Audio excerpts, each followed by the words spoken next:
know when I come on. Bang.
Push it up.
Big man. No.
I have a wonderful electronic invention I want you to see.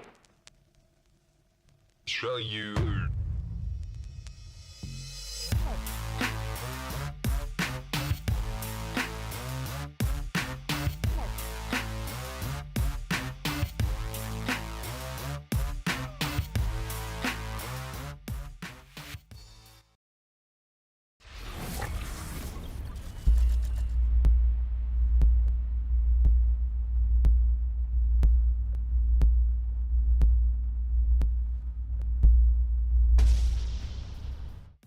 Oh, and welcome everybody. We're starting up quite early today with a game between these teams. WSS going against their opponents over here. Saint DShark, of course. WSS from CPL. We do have Saint DShark fighting, I guess, from the Civ6 squadrons. That's where they have. How to say, come together, and now they did join the CPL Premier League a season ago and want to do a lot of good stuff over there in Division 1. They also need to fight for their slot in Division 1 since we do have WSS contesting it, and they did manage to get the first win. So you can imagine this is quite a bit of pressure over here for Saint DShark to get the victory today, get this to a third game, and manage to stay in Division 1 of the CPL Premier League. I also want to say hello there, everybody. Colorado, good day, sir. And welcome. I did notice we do have a new member here, Trolley Loader, sir, and welcome. This is the first time I'm watching competitive Civ. What are you looking for? Oh my god. Okay, there's gonna be quite a few things going on in the game. Of course, these players are used to min-maxing every one of their decisions and are used to try to squeeze every little bit of an advantage they have from the land, of course. Now, I do also want to say Gelukshan, good day, sir, and welcome. We're gonna need to see how fun Brazil is gonna get played. I do have to mention we are on the normal BBG, not the beta. It's not open yet in the tournaments. We're not using it in the tournaments yet. I do want to put that up on the screen also here because we did have the pre-game bans and the map being chosen. Or I guess right now we do have the map being chosen, but I didn't want to finish saying hello to everybody. Gelukshan, that's also a good idea, by the way, having a game after. I do need to set it up over there on YouTube as well, but it should be fine. We should be fine. I mean, I think I have one of those, how do you call them? One of those thumbnails ready to go for any time I want to play. So yeah, we should be fine. I also want to say, yeah, that's usually the reason I start the stream a little bit early to give time to the viewers to get here. Hello there, Husky Boot, and good morning, sir. Oh, that must be, wait a second, this must be very early in the morning for you. Well, to be honest, it is kind of for me also, in the sense that I don't actually have the sleeping pattern as I should have for the country. I mean, it is what it is, for the time zone, I mean, I guess. We do have WSS choosing pre-game bans Gandhi and Cleopatra Ptolemy. This kind of gives us an idea they do want bigger maps to play on, and it looks like it will be the 7 Seas being chosen as a map for today. On the right side, we do have also Sumeria and Theodora being taken out, Byzantium, by looking for Saint DShark, I should say. And oh my god, I actually did, I put an extra S over there. It should have been LSD. Well, it should have been exactly what they said over here, LSD. It is what it is. I guess I get the opportunity to change the thumbnail afterwards, and we get it going. Good morning, Mozdras, and ooh, 10 a.m., 10 and 10 a.m. Not only 10 and 10 and 10 a.m.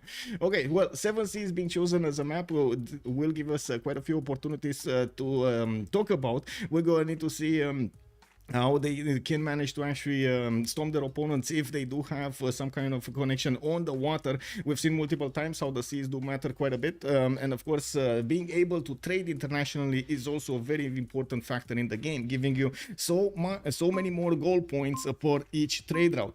More naval battles, exactly. There we go. Gelukshan knows. He knows. Good God, is it not that early? But yeah, it is. I mean, right now in my what is it? 16:14. That's my time right now. But I woke up at like, I don't know, 1300 or something like that, and I woke up with some messages from NZXT's feedback center. They had. I guess I did talk a little bit about my cooler and the problems it had from NZXT, and there was somebody that actually went through exactly the same problems as me. It was unbelievable to watch their feedback channel for the software they have, the next NZXT cam software, and see him say exactly what I had as problems. It's unbelievable.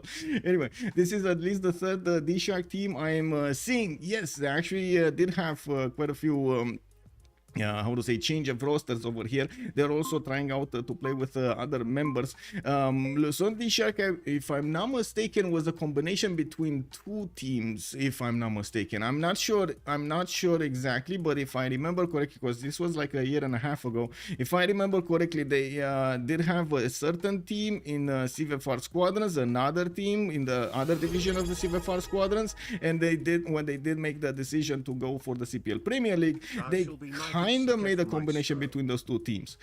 Oh, thank you so much for the sub, Kev Maestro. Oh my god, thank you so much. You're putting me one step closer to that Partner Plus program. Thank you. Woohoo! Yeah, we're getting there one step at a time. You know, one step at a time. Okay, so LSD and WSS choosing. Let's see. Cleopatra Egyptian has been taken out by WSS, so no more Egypt over here unless they actually choose to pick Ramses, which I doubt. We do have Dido also being picked up as a ban. Looks like Portugal is not going to be a part of the game, while on the other side LSD will have another choice to choose. They did already take out Norway and Japan over here. Hojo, not Tokugao. Tokugao is still available in the game, and I gotta say, man, whenever Tokugao is in the game, it kind of feels like Tokugao wins. Wouldn't you agree? It kind of feels like Tokugao wins. No more for Englands. It's very weird that we actually don't see that many Englands over here. And what is this happening over here? Oh, sorry, message. It's fine.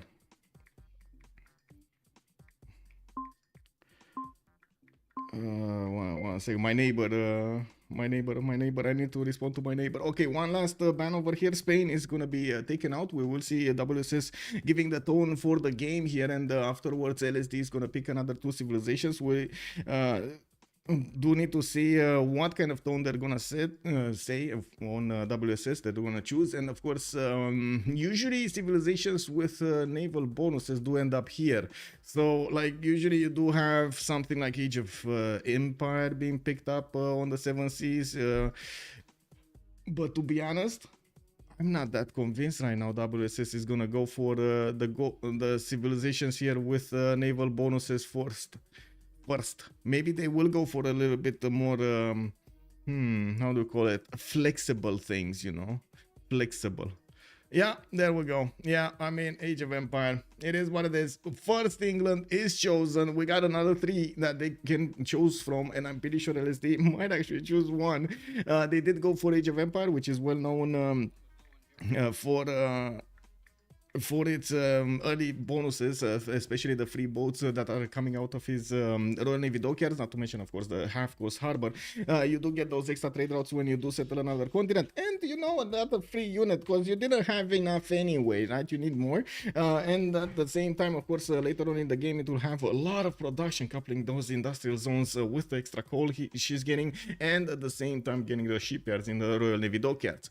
We do need to see how LSD is going to respond to this. There still are quite a few counters, but to be honest, I do have to say they took out Portugal and Dido, and that actually gives them quite an advantage over here on the seas. While I do notice LSD is going to go for Scythia and Montezuma as responses to this, they're going to pick a much more aggressive game on land, even though both of those both civilizations, both Scythia and Montezuma, can actually do okay-ish on the seas. It's still Age of Empire that usually is coming up on top. Scythia will have an extra +5 against wounded units, which does matter quite a bit. It will also get the ability to heal its boats whenever it takes out an opponent, and if it does get next to his opponents on the lands, of course he can push through the land with the land units instead of the Sakahorsas, just the horses, the knights, and so on, instead of going for a navy, getting his toes dipped in the water there.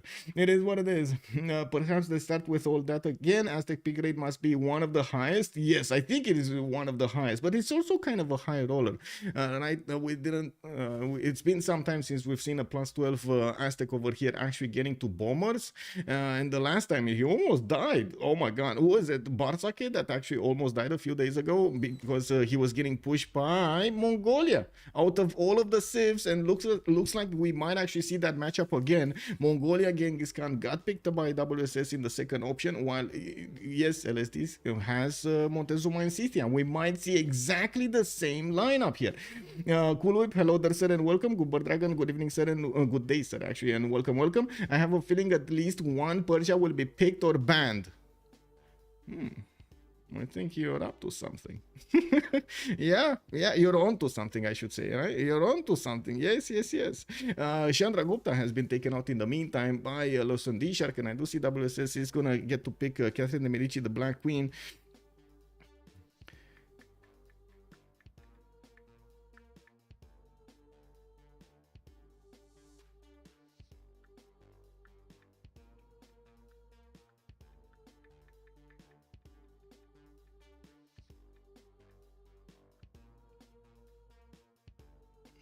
Okay, there we go, finally. And I need to turn this. Okay, there we go. So, let's see. Last bands. They still are thinking about the two last bands. LSD on the right side, WSS left. Okay. What are they gonna choose over here? I need to move my microphone because I can't see properly. And oh my God, give me a second over here. So to turn on the lights.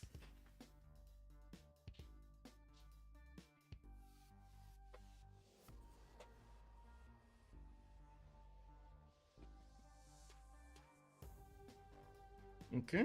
No John Curtin. They did take out Rome, and it looks like we're waiting for a WSS ban over here, so we can see what they're gonna go for. LSD, the next phase, will have the first pick, and then WSS is gonna finish the roster of civilizations with their last two remaining choices. And I think I need to do something else over here on my configure. Okay, this is way higher. Oh my. Why can't I? Okay, there we go.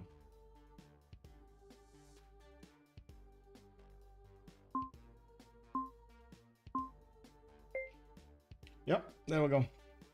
Will we see another England? I don't know, actually. Macedon has been taken out. This is the Macedon that still has its extra military policy card to use, military policy slot to use, and definitely is quite a danger for anybody that comes next to him. We do have also the first pick here. LSD is gonna go for Nader Shah, Persia, and yes, you are right, they did actually pick one of the Persians, and we're gonna need to see if WSS is gonna want to get also Cyrus. They do have two more choices to go, the last two choices to go here, and we're gonna see. Yeah, you called it, you did it. Yep, it is what it is. It is what it is. I do have also time to set up the map over here on the screen, so everybody that joins us knows this game is being played on the 7 Seas. We're gonna have those remap tokens, or those remap polls actually, and the prediction rolling as soon as we do have them starting to pick their civilization, so we can actually get that going and see how many remaps are we actually gonna have during this game. They do have one remap token available for them by default, and turn 10 they will have the choice of using that or not. They did pick something, but they didn't pick something. What did they pick and they didn't pick? Looks like waiting for selection. Cyrus is being selected here, but that okay. They went for Cyrus. Okay, so Flores is saying that Cyrus already has been chosen, and they're gonna go for Gorgo fourth. I mean, we're gold. Yes, I do agree Cyrus does get some gold, but it's been some time since we've seen him carry the gold on the team, and especially with Genghis Khan and Gorgo, both of those civilizations are not really well known for a lot of gold generation. We'll have a bit of a problem getting their upgrades. Well, Genghis Khan, to be honest, doesn't need that many upgrades. Maybe some knights if he actually wants to get the pre-builds going, but usually he does have enough production because of his setup with the orders and so on, and his encampments to hard build his units. Well, we do have Brazil also as the fourth option from WSS. This makes a little bit more sense, but still gold might be a problem. I do have to point out, since we're not playing on the BBG beta, he's not going to benefit from those awesome preserves. While we're going to need to see how Brazil is going to want to play his game, there are definitely quite a few pathways that Brazil can choose to go for in its simming. I do have to point out, Brazil has been well known for finishing the game with his replacement battleships. Oh my god, the Minas Gerais, Jedis. Anyway, one of those. I'm not sure exactly which one it is to correctly pronounce it. The unique battleship is amazing, and we also have Elizabeth I being picked up as a civilization by LSD. They definitely have the gold right now on their team of 3 civilizations that are prone to going for commercials or harbor first. I'm pretty sure that's not going to be a problem on their side. I think I do need to reconnect over here because I don't see Adam the Engineer, and I don't want to actually see Adam the Engineer in the game. Hello there, Dingo. Guten Tag, my hair. Guten Tag. Willkommen. It depends on the type of Brazil player, though. Yes, exactly. Brazil can carry the gold. Yes, Fabius also. Good evening, sir, and welcome. John Curtin should be picked. Should, but didn't. So I guess it is up to the player preferences over here. They did prefer other nations over him. So, for example, Elizabeth I has been preferred over Australia. I do tend to agree. Australia would have been a very strong pick here. A very strong pick. Just waiting for everybody in the lobby to get going. I do have a little bit of time to actually put up over here also the predictions, and also hello there YouTube. How is everybody doing on YouTube? Are you guys okay? How many remaps are we gonna have? 0, 1, 2 submission period for 10 minutes. Let's do exactly the same on YouTube as well. Give me a second and get this startup poll. How many remaps? 0, 1, and 2. There we go. And I do want to take a look over here on what's going on. We should be fine. We should be fine. So now the players are picking according to their preferences over here, and also who do they want to have the top priority when it comes to, or the higher priority when it comes to great people or wonders. If you, I'm pretty sure a lot of you do know that if you do finish a wonder on the same turn with another player, the one that it has the higher slot in the lobby, so basically the one that actually calculates the bonuses first, it will get the wonder or the great person. Now, which does create quite a few problems during the game, especially if you're hunting down those great people that you need, admirals, generals, or those merchants, those scientists, and so on. There's quite a bit of impact that having a high slot does in the game, has in the game. Apology is going to go for Montezuma. We do have Ray M on Nader Shah, and Adam the Engineer is going to go for Cyrus. Petit Pascal is going to be on Elizabeth I. Shah Chicken is going to go for Genghis Khan, and you died for science from Why So Serious is gonna go for Victoria Age of Empire. You do see they are not really prioritizing at all getting those admirals. They are definitely gonna want to get a few of those how to say, a few of those for the Renaissance era to get the boats of the caravel some bonuses, but I'm pretty sure they're gonna be fine. Oh, I actually was the only one that didn't ready up. I'm sorry.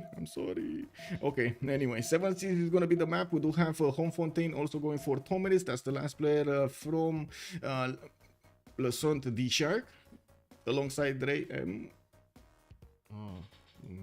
Was trying to do a mental exercise if I do remember all of the players, but no.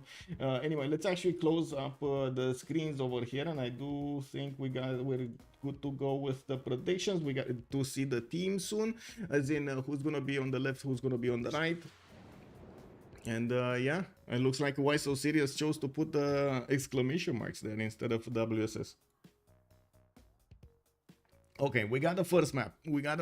Let's see where the CTI is to talk a little bit about them. From the left to the right, we're gonna take all of the players and the civilizations to take a look at their spawns and get ourselves a mental image of what is going on in the game, or what could be possible happening in the game. Finding Scythia first. Let's actually see, where is Scythia? Those are the two Persias next to each other, and Scythia is gonna be all alone in a corner. Who's this Persia? Is this the Persia he has? No, he's the Persia he hates.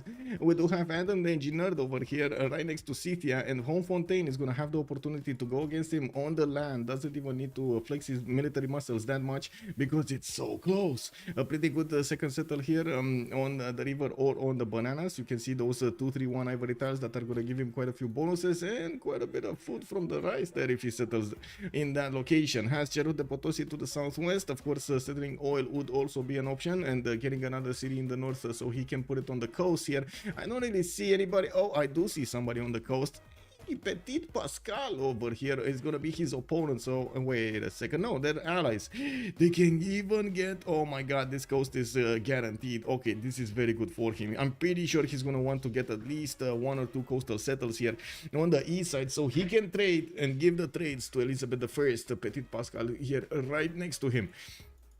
Talking about Petit Pascal, we do have him getting a coffee tile, and I do notice he's gonna get the rights for the massive food ingest here in his cities. While we do need to see him settling the coast, we do have a decent amount of coast to go for to the northeast. Not a lot of freshwater. If you take a notice here, it doesn't really have that many of these freshwater tiles. Pretty good coastal resources, a lot of them, crabs and amber tiles. Unfortunately missing a reef fish in the capital, but still has some very far away on the west side. Mountains for some campuses. All in all, it's a good-ish spawn.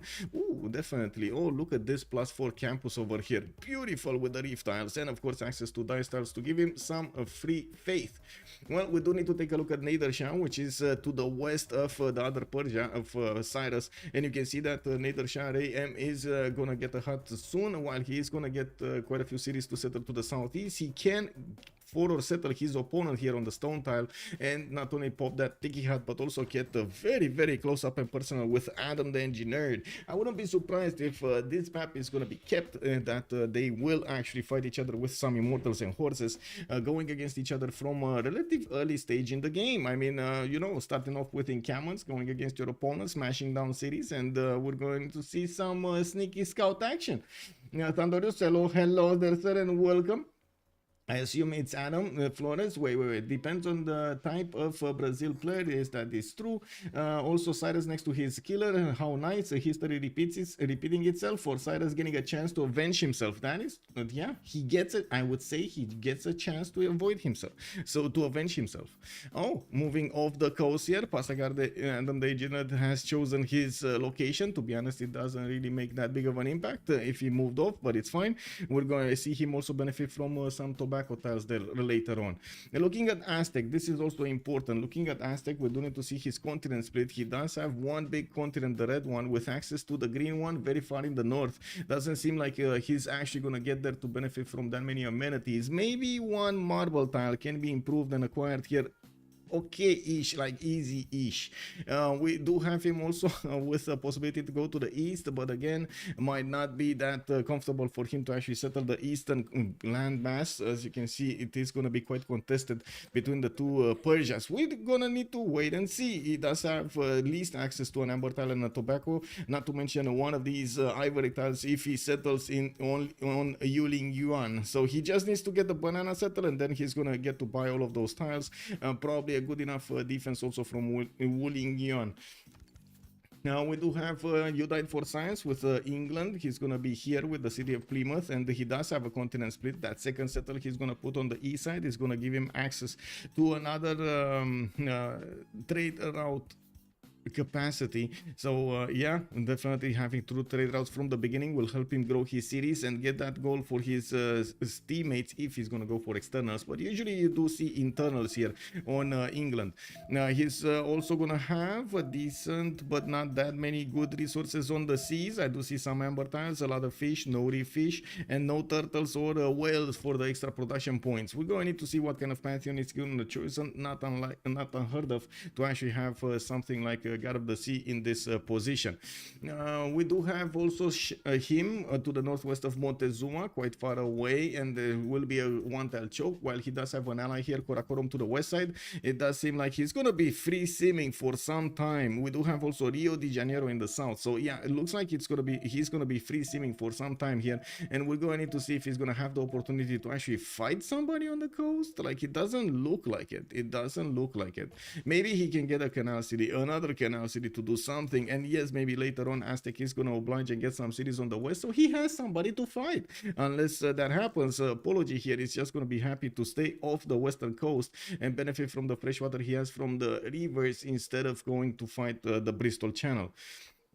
Now we do need to take a look at Shah Chicken, right? Northwest, this is free simming Mongolia. Oh my god, these are already two reasons to want to remap this.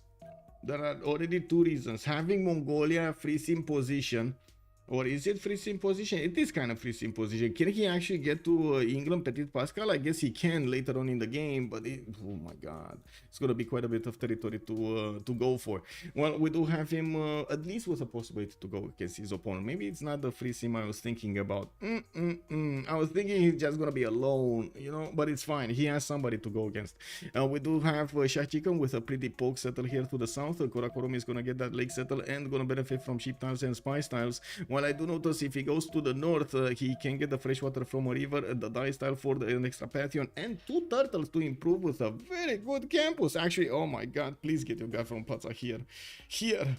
Oh, this is not gonna work, right? He's not gonna put it here. Is he gonna put it here? Maybe. Oh my god, this would have been amazing. Gavron Plaza over here on the 2-1, getting those bonuses towards the campuses. He only needs like 2 campuses and he's gonna have so much science, right? So much science. Now, Falling Bar, hello there, sir. Now, how the... Yeah, it's the team name. It's the team name, yes. Hello there, sir, and welcome. Let me actually move my screens over here so I can correctly see what is happening and what's going on in the chats. Okay, there we go. There we go. Yeah. Oh, it's daytime. Looking so angelic with that sun aura in the background. Okay. Yeah, it is daytime. It is daytime. Also, MMC 3 continents on Vicky. Wait a second. Did I not see the? Oh, he does have the 3rd continent also on the west side. If he, and I'm pretty sure he's gonna go for it, right? Yes, you are correct. You are correct. That's a good mention over here, MMC. Hello there, sir, and welcome. Now, actual team name is Why So Serious? Don't know why it shows. This is how they set it up. This is how they set it up with exclamation marks. I don't know why, but they did set it up like this. And I'm pretty sure they did, as in I'm pretty sure the WSS is the host of the game. We do need to take a look at Cyrus here, right? He was the one between 2 opponents. Is he gonna see at least 1 opponent? Because we're 10-8 and we do not have him with a unit in range to actually see the other Persia, nor did he discover enough territory on the west side so he can see the loyalty minus, or I should say the pressure. On the east side, we do have actually Homefontaine and Scythia. Okay, Scythia. Okay, Homefontaine moved over with a scout. We're 10-8. Oh, there is a possibility for him to actually see this, to meet him. But to be honest, it's kind of fine with Persia to fight against Scythia. It's not really fine to fight both. It's fine to have 1 versus 1, not good at all to actually have this 2 versus 1. He's gonna at least have some free faith points from the tobacco tile to the southeast to give him that free pantheon. And yes, I'm pretty sure he's also gonna settle quite a few cities here. I would say at least 3 of them can be settled. So, well, let's see, 1, 2, 3 over here, and then he's going to need to go coastal, which is not ideal, but can work. He doesn't know it yet. I'm pretty sure Persia is not going to really attack him with caravels or muddy himself with all of the top 3 technologies instead of just going for the normal, you know what, Immortals attack going against Persia. We do have Flores also on Brazil, taking a look at Rio de Janeiro. We do have a settler coming up in 2 turns, and yes, I do see he's gonna have a few bananas, but not that many 1-3s to work to counterbalance that extra food from the bananas and giving the production alongside it. Mount Vesuvius to the west side is gonna be amazing. Already has the first explosion started up, and it looks like he's gonna have a pretty poke wine tile, while we do need to see how he's gonna set up everything here. He does have quite a few cities with fresh water and even some amenity settles if he wants to go for them, like these cotton tiles, for example, southwest or northeast. He's also going to be relatively far away from his opponents, while he's going to have the opportunity to trade with Victoria in this puddle. I'm pretty sure all 3 of them can actually trade through the Irish Sea with not many issues to get those trade routes going over there. This actually might be a plus and will be a plus for them. They have an inner sea that they could trade with unimpeded by their opponents, but no coastal fights. I don't see a coastal fight.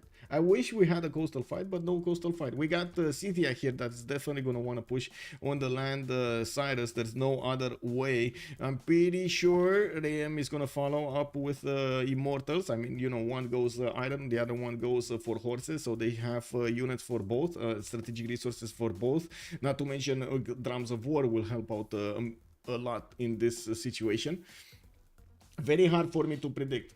Good evening, Nemesis. Hello there, sir, and welcome. Actual team name is okay. That's a huge lake next to Brazil. That is a huge lake. Yes.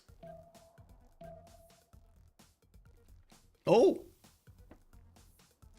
oh, gentlemen, ladies and gentlemen, we're getting this going, and it looks like these sharks are starting up, revving up their engines against the WSS. Remember, this is very important game, very big game, very big game. We're in the second game of a best-of-3 series. DShark going against WSS did lose the first game, as WSS has won over them. And I gotta say, if DShark doesn't manage to get the win today against Why So Serious on the 7 Seas map, we have them dropping in the second division. While the Why So Serious is gonna climb up and gonna go into the first one. This is a bit of a problem, and you can imagine DShark will have so big of an incentive to hold on to the slot, while WSS needs to punch through that need and get their own. We do need to see over here again all of their spawns. We do need to also finish up the predictions on both YouTube and Twitch, so we actually get this going properly, and we start up our engines for the next part of the stream over here. Let me finish up the predictions. It was 0 remaps. Oh my god, do we have a high roller? Ooh, we got 2 high rollers. Oh, the points. Okay, let's see who high rolled this. We got 2 high rollers. Who high rolled this? Who put only a few dozen points to get thousands? Naval battle incoming later if Vicky settles on the northern coast. We might see that. Yes, there is an open space over here, and he can actually get to from the west to the east. Yes, that is correct. Yeah, okay. So I finished this. We should be good to go. Team labels on the screen. Let me actually put them up really quickly so we get this out of the way. I'm probably not gonna remember it later, so I do want to get it as quickly as possible. Okay, WSS on the right side, bam, boom this one, boom this one, and we got it aligned. It's fine. Okay, it's fine. So, Home Fontaine on Tomeris, we do have him sending his first settler towards the Cerro de Potosi, so he gets that gold and the resources. We do need to see, oh, he gonna settle the tobacco, work the marble for the extra gold and extra culture, while he's gonna get the faith generated from there. I do have to mention, also looking at his spawn, he has quite a few pashas. These pashas help his cool guns be bigger, and usually Scythia does benefit quite a bit from the cool guns at the beginning of the game. They're kind of in awkward positions, but I'm pretty sure, oh, look at this beautiful one. It's such a beautiful hill over here. A 3 Pasher Kurgan. Oh my god, yes. Well, we do have another setter coming up in 5 turns. He does have access to horses in the first ring, and I do notice his iron is going to be third ring out towards the northeast side. Looking at his available options, I'm pretty sure he's gonna want to get at least one settle in front of Persia, but doesn't want to enrage Persia from the beginning. Definitely needs to pay attention to his tempo rather than his position against his opponent here. We've seen this actually quote-unquote mistake being made quite a few times, prioritizing getting a city in front of your opponent, grabbing the land in front of your opponent instead of prioritizing getting your tempo, and because of that, of course, that extra city that was settled was taken. Yeah, he lost it. Well, we do not have yet a Pantheon from him. We're gonna need to come back later on to see what kind of Pantheon did he pick, and of course we do see that he's gonna have a decent amount of mountains for very good campuses also, and a lot of chops going actually for a builder first here, opening in his second city. Moving to Elizabeth I, we do have him sending his second settler towards the northeast. I'm guessing that aluminium tile is gonna be a choice here, and we do have him with 2 of these dice tiles available for him to acquire in his second city's grasp borders, and of course getting that free faith per turn is gonna help him. Well, it's not really free faith, is it? You kind of pay 25 of these gold points to get the faith in 12 turns. Okay, it's kind of an investment, you know, it's kind of an investment. Anyway, we do have London here with also another setter coming up in 2 turns. He has a coffee tile to discover the Civic 3 much faster, and I do see he's keeping his scouts at home. This is a bit surprising. Maybe he just popped one and he did not scout around.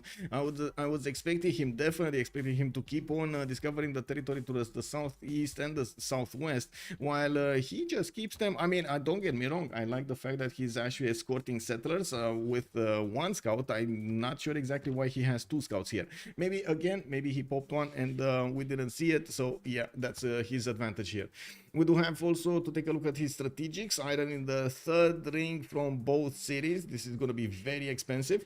We also have, wait a second, is this no. We also have horses in the third ring from London, so it looks like both of his strategics are going to be quite far away from his cities and expensive. This translates in a very, very expensive buy here if he wants to help out his teammates with some war units. And of course, Tomeris and Saint DShark both should have quite a need for those war units. We do have also Saint DShark to talk about. Gordian has been settled on the Gobustan tiles, and I do have to mention this is a non-freshwater city with the possibility to aqueduct later. He does have a tobacco in that city center as well, and this actually makes me wonder why he did not settle on the 1-3. We're going to need to see what he's going to do with the builder, and I'm imagining Perideza is going to be set there so he gets the housing. Meanwhile, I'm pretty sure he's going to need to acquire food from some tiles, if not even get some farms over here working.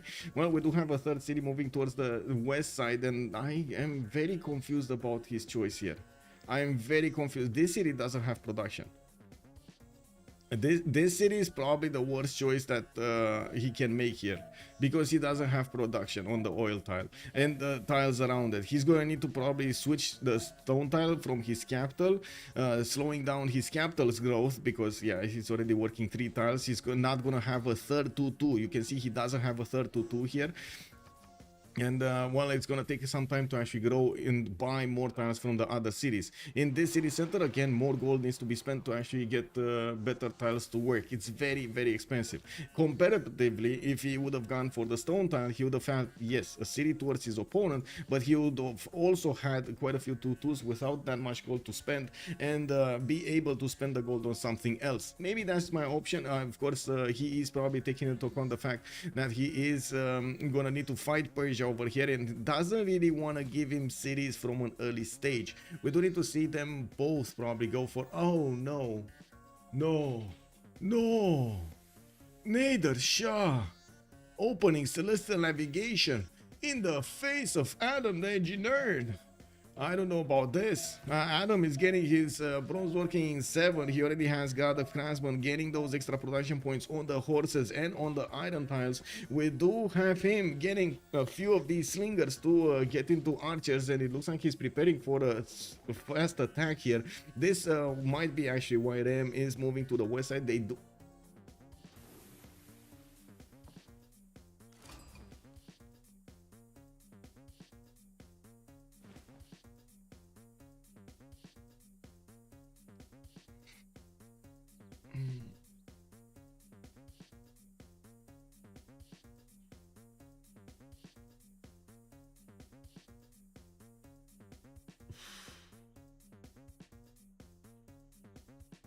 Bah.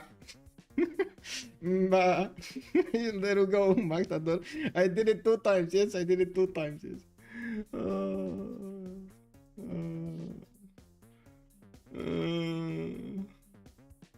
I mean, okay. We're back to middle student tactics here. I guess there is a world in which you can use holy site bonuses to actually get you some bonuses against your opponent. Wink, wink, Crusade.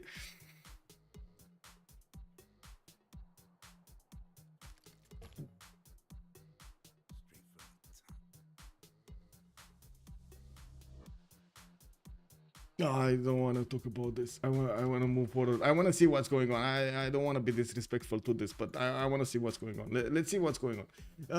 Let's see. Let's go forward. Montezuma. We need to talk about Montezuma here. Texcoco, Tenochtitlan. We do have him moving towards the southeast, and I do see 2/3 a builder coming up from his capital. He will need to. Ooh, what is this? Ray M and Aztec just staying next to each other. I guess they did manage to take a builder from England, maybe. And well, that builder's coming back home. It will take him a while, but he's gonna get there. That's the only way he could have gotten one. That's probably a scout of England that got turned into a builder. Pretty good from Apology here. getting a city on the coast, so Ray M can actually trade with him. We do have him, of course, with Yuling Yuan that he probably doesn't know about on the east side. Yeah, he doesn't know about it yet. Nobody actually sent a unit there to scout it out. We do have that third city being settled towards the south. I do notice he's going to have forces here towards the southwest of Tenochtitlan in the first ring, while his iron tile is going to be 3 rings out from Tenochtitlan. That's going to be quite expensive. Has the ability to settle a city there with, I don't think that many issues, right? Oh no, there is an issue. You died for science is on that western coast. I'm pretty sure he's gonna stay away from this western coast as much as he can, settle the east and be done with it. Looking at Victoria, Age of Empire, with the triple continent split, Manchester did manage to settle on another continent towards the northeast, and by the looks of it, he's going to get that third settler from Plymouth in 3 turns. He does have Fengas Argamu in the north, which I guess he wanted to pillage something or take a builder, but the scout actually is the one with very low health now. Looking at his second city, by the way, I do notice he has a bit of a problem with his tiles to work, a 2-2 and a 2-1-3 instead of getting his 2-2-2s. And yes, it looks like, of course, the presence of this Eagle Warrior is creating quite a few problems. I'm very surprised he didn't choose to actually go over here as well. He definitely wants to get the second and the third trade routes, and he's probably going to settle that 2-2-1 to get them. He also has access to multiple amenities there, so all in all, I definitely can understand. Oh wait, this is the 4th settler coming out, not the 3rd one. He already has a 3rd one coming up. I just realized I didn't actually count properly. Well, we do have him still improving his fish tiles for the extra growth and a little bit of production, and we do have that trade route coming up from Manchester, which is going to give him more production and more food when it's going to be sent internally towards his capital. Now we do have him 5 turns away from celestial navigation with available horses and iron in the 3rd rings. That's quite expensive though for him. It is what it is. He's probably going to need to put that city to the southwest anyway, so I would imagine he's going to get those with that 2nd city. On the east side, he's also going to need to somehow find a way to plug this southeast so as they cannot get to him with military units. Yes, there are quite a few one-tile chokes here, a mountain in the middle. It's not easy to push, but it will be also hard to defend. Looking at Genghis Khan to the west of Age of Empire, Mongolia is going to get his extra encampments out. The 3rd city, Ulaanbaatar, towards the northeast. Guys, this is this an epidemic of bad cities? Why does everybody want to settle bad cities? Is this, maybe he wants to get his setup for his districts? Is this the sacrifice that he wanted to make to get a better district setup in between his probably 3 to 5 cities? Because this bro, this is such a gold heavy city. And if he takes tiles from this, Karakorum is just not gonna have what to work. 1, 2, check this out. 1, 2, 3, right? No, not even 1, 2. That's it. 1, 2, 3 with the sheep tile. Otherwise, he's not gonna get to work tiles. He already has 4 pop. He's even now not working a 2 production tile. Okay, I gotta say I'm a bit. I would definitely suggest Ulaanbaatar be settled next time on the west. Multiple 2-2s, access to rivers, good fresh water. You get what you need with better tiles to work and not a lot of gold investment. Better investment, you know. They want to rush Elizabeth. Cyrus fight with 2 enemies, maybe 3. Yes, he opens encampments. Yes. What is with avoiding the big campus location? Big campus location. Wait, where did you see the big campus? Oh, the north. Oh, not to mention the north. Oh my God. Wait, I totally forgot. I called this from the beginning. Did he not see the north? This is the only reason I have in my mind. He probably did not see his north.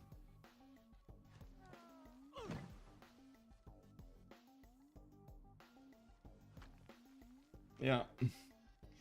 What is his bad city on Genghis? This one, Ulaanbaatar. This one. This very bad. This very bad. This very, very bad. This much better. This much better. Oh, check Aztec. Yeah. What's happening in Aztec? Oh, forest fire over here in Texcoco. Care of festivals has been chosen. We do have slingers in Tenochtitlan, Xochicalco 5. Aztec with a rainforest fires. Yes, he did. Looking at also Shachikan's strategic resources, he does have a horse tile over here in Ulam, in the third ring for Korum, but second ring for Ulaanbaatar. Another horse tile over here. I do notice he's getting his encampments and in 6 turns and 3 turns from his capital city, while we do have a trader starting to move towards the south that is being sent to Taruga, and it will create a pathway directly from the capital towards the 1 tile choke, 2 tile choke towards the south, so he can get the units much faster towards Petit Pascal.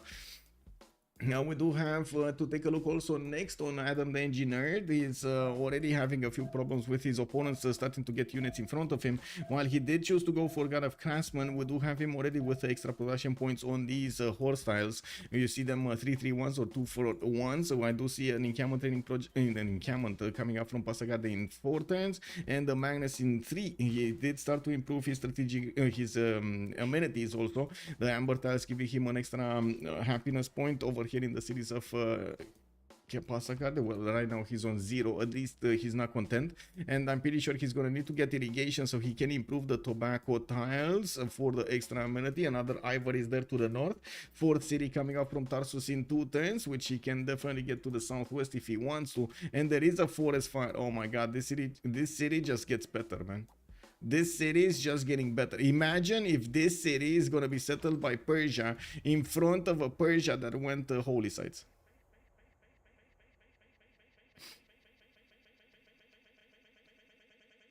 It's a 2-horse city, low tempo. Aztec with a big rainforest. Yes, I did say that. So okay, what is he gonna work? You're gonna need to spend the gold for the other 2-2s. Why would you settle this city instead of settling this city and get the horse anyway, or settle this city? Okay, not get the horse, but get all of the good campuses, the science, the extra amenities that you get from over here to keep your people happy with a higher tempo, getting the bonus from the happiness level. It is what it is. I mean, it is a choice. I'm pretty sure, first of all, he didn't know about this to the northwest, to the north of his cities, but he does know about this one that can be much easily improved. Aztec gets a rainforest fire the way to cap. Yes, Persia will get a mega city. Very good for Persia, I might say. Persia, which Persia? Yes, exactly. That's the problem, right? Which Persia is gonna get the mega city? Oh my god, he's settling there. Oh, hesitation kills. He's gonna have. Okay, so let's take a look right now. Let's take a look at the production points. Adam the Engineer on Cyrus, he's on 29 production. We got Ray M on 28. They're not that far apart from each other. They are right now tied on 3 cities, with one of them going for the 4th and starting to put down encampments, while the other did go for harbors for the economy and went for quite early Peridesas, not to mention getting a city next to Gobustan, which will give him a lot of culture and a lot of production. We do have him also with City Patreon Goddess here, getting the 40% production towards the 1st district in a city. Looking at what's going on over here, we do have also Passagarde starting to get his archers ready to push back the Scythian units. While Scythia did put down his own encampments, there still is quite a bit of a long way to get the general points. Looking at also Flores, right? This is the last one that we need to go through the list. We do have God of War and Plunder chosen by Flores. He's opening up with commercials from multiple cities. Did already settle the city for his allies to trade to, but none of his allies are actually on this coast. Can they even...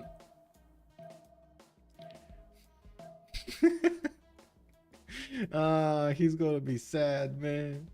Well, I guess it's a good city, right? With the 2-3 deer tiles and the 3-2 bananas, definitely a good city to settle.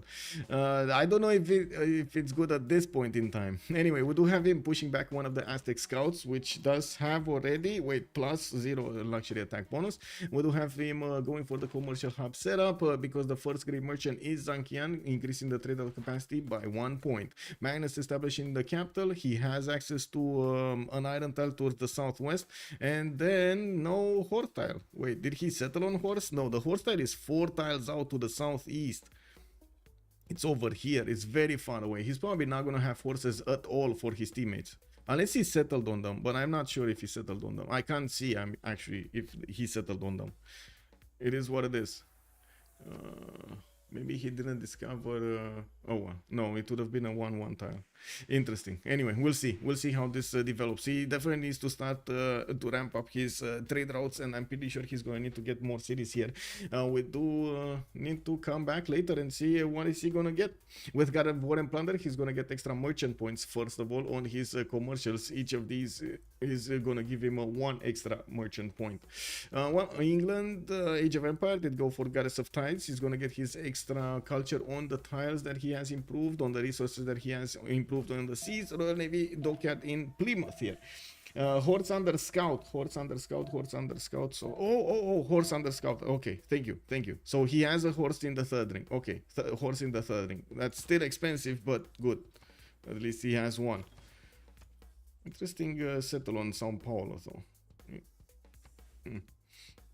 I'm happy that he has tiles to work, but interesting that he went so far into the south. I guess there was no other choice unless he wanted to go cotton, and he just didn't want cotton. Oh well, it is what it is. Let's see pantheons.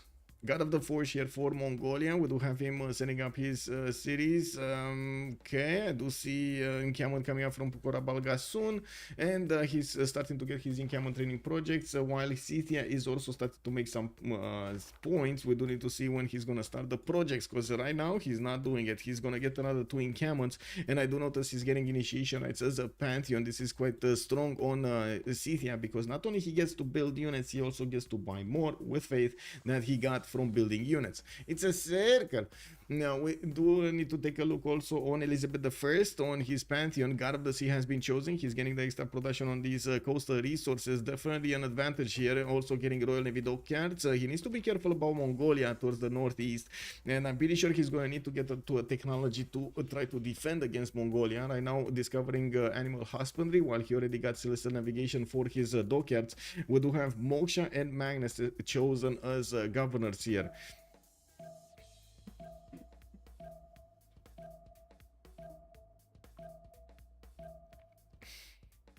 Scythia is a problem for Cyrus. Yes. And I'm very surprised. Wait, did Adam just get a builder from Persia?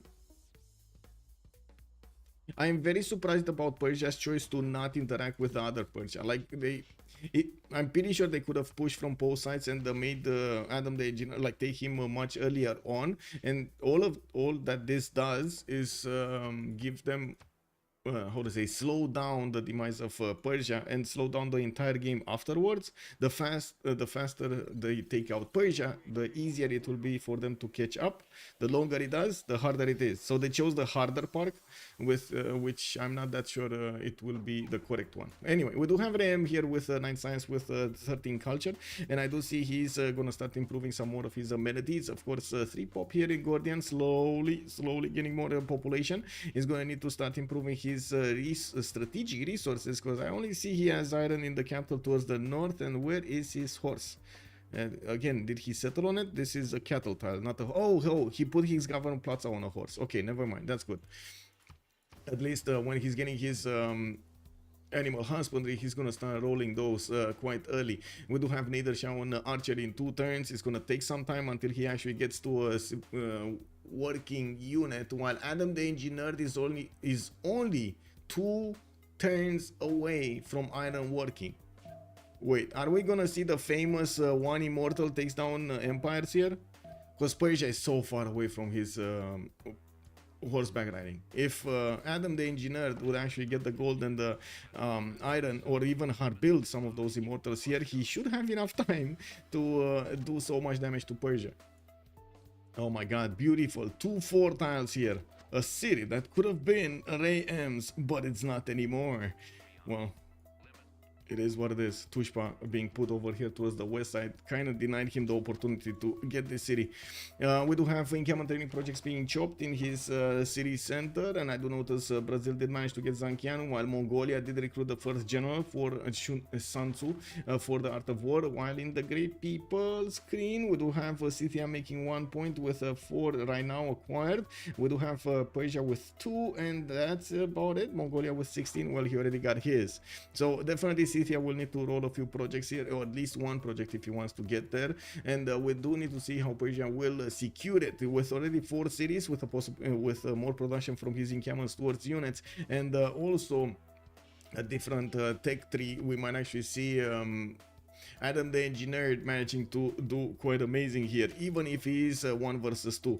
They did manage to get these also, the builders from Persia. This is quite massive. A 3-charge builder. 3-charge builder. I cannot stress how important this is, because you don't get to improve your cities, you slow down the tempo of your opponents, and so on and so forth. Okay, so I think we need to take a quick peek at the city states, and then we're going to need to put up the prediction for the game.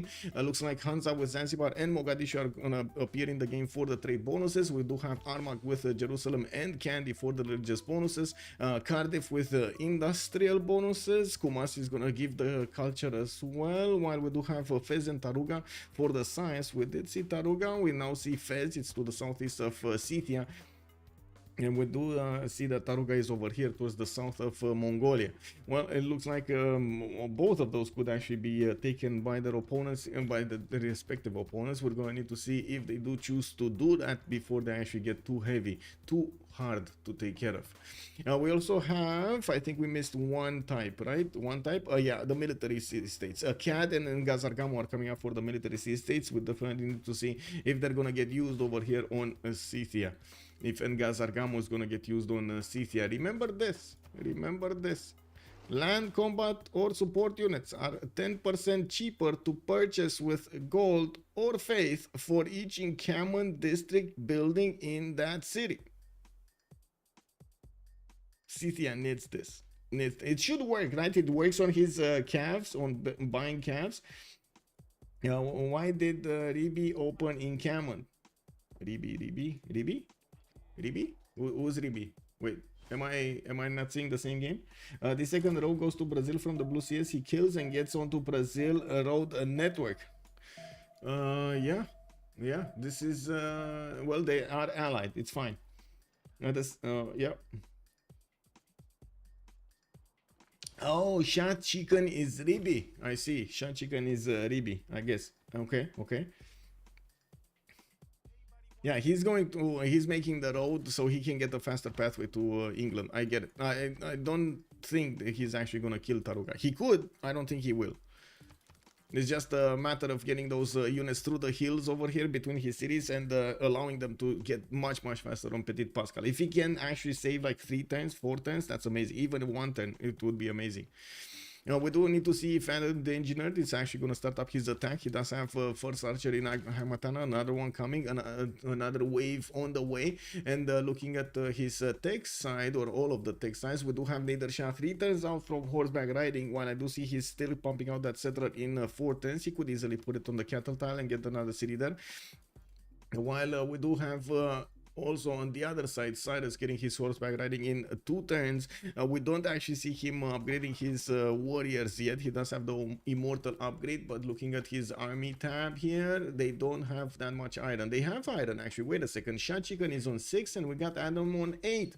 They should have iron. It's just a matter of getting the gold. Gold is right now, they do have the gold for at least 2, 23, 10 and 20 per turn. It does look like they're making a little bit less than our opponents, but it's definitely enough to keep upgrading what they need. Looking at the 1 turn immortal spawn here in Tarsus, it definitely makes me think, oh my god, what is Persia gonna do? Barely putting down his encampment here from the city of Tushpa, while we do have him trying to fend off attacks with some slingers throwing rocks and some archers throwing arrows. We do have also Persia starting to move closer, and getting those trade routes to help him connect his cities is going to be very valuable here. 3 turns for Warlord's Throne coming up for Persia.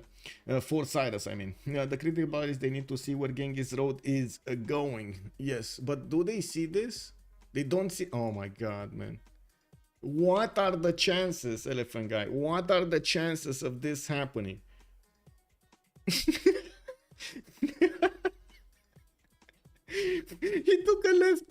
took a wrong left turn, man. Oh my god, it is what he's not seeing this. He's not seeing this. This is unbelievable. Anyway, I guess it is what it is. Definitely Petit Pascal needs to get the boat over here or get the visibility on this choke point so he can see if there's any army coming towards him. And of course, when he's gonna see the road, he's gonna be thinking, yeah, horses. Well, we do need to take a look also from the left to the right what kind of era bonuses they got in this era, but at the same time I do want to put up the prediction for who's gonna win this game right now on Twitch and on YouTube. So just give me a few seconds here so I can set up the predictions, and then we're gonna come back to taking a look what's going on, who will win, and it will be a choice between Why So Serious, while we do have on the other side Saint DShark, with a submission period of 30 minutes. Let's go. This is the prediction going up live right now on Twitch, and I do want to put it up also on YouTube. Just give me a second. Give me a second. I'm doing it. I'm doing it. Hello, YouTube. By the way, good day, sirs and ma'ams, and welcome. How many? Who will win? Why So Serious and the bomb? Gotta say this is okay, this is live. It's live. Hello, Crismo. Hello, sir. Hello. They will realize one day CC. Yeah. Campus in Taruga will show the road. Show the road. Yeah, I guess so. But does it will he take a look so closely? Will he actually take a look so closely to that? Anyway, I do have to say that Petit Pascal is getting the vision over that choke point. He knows he might actually have a problem here. We do have 3 turns for a campus to come out from his city center, and that is the +5 campus he had over there. Government Plaza did get placed for another very good campus next to it, and of course I do see that London is getting the benefits of Magnus there. The internal trade routes, we do need to see a few more builders coming out and improving his territory, while he still did not get his horses improved yet. He does have a city right next to them, which is going for holy sites.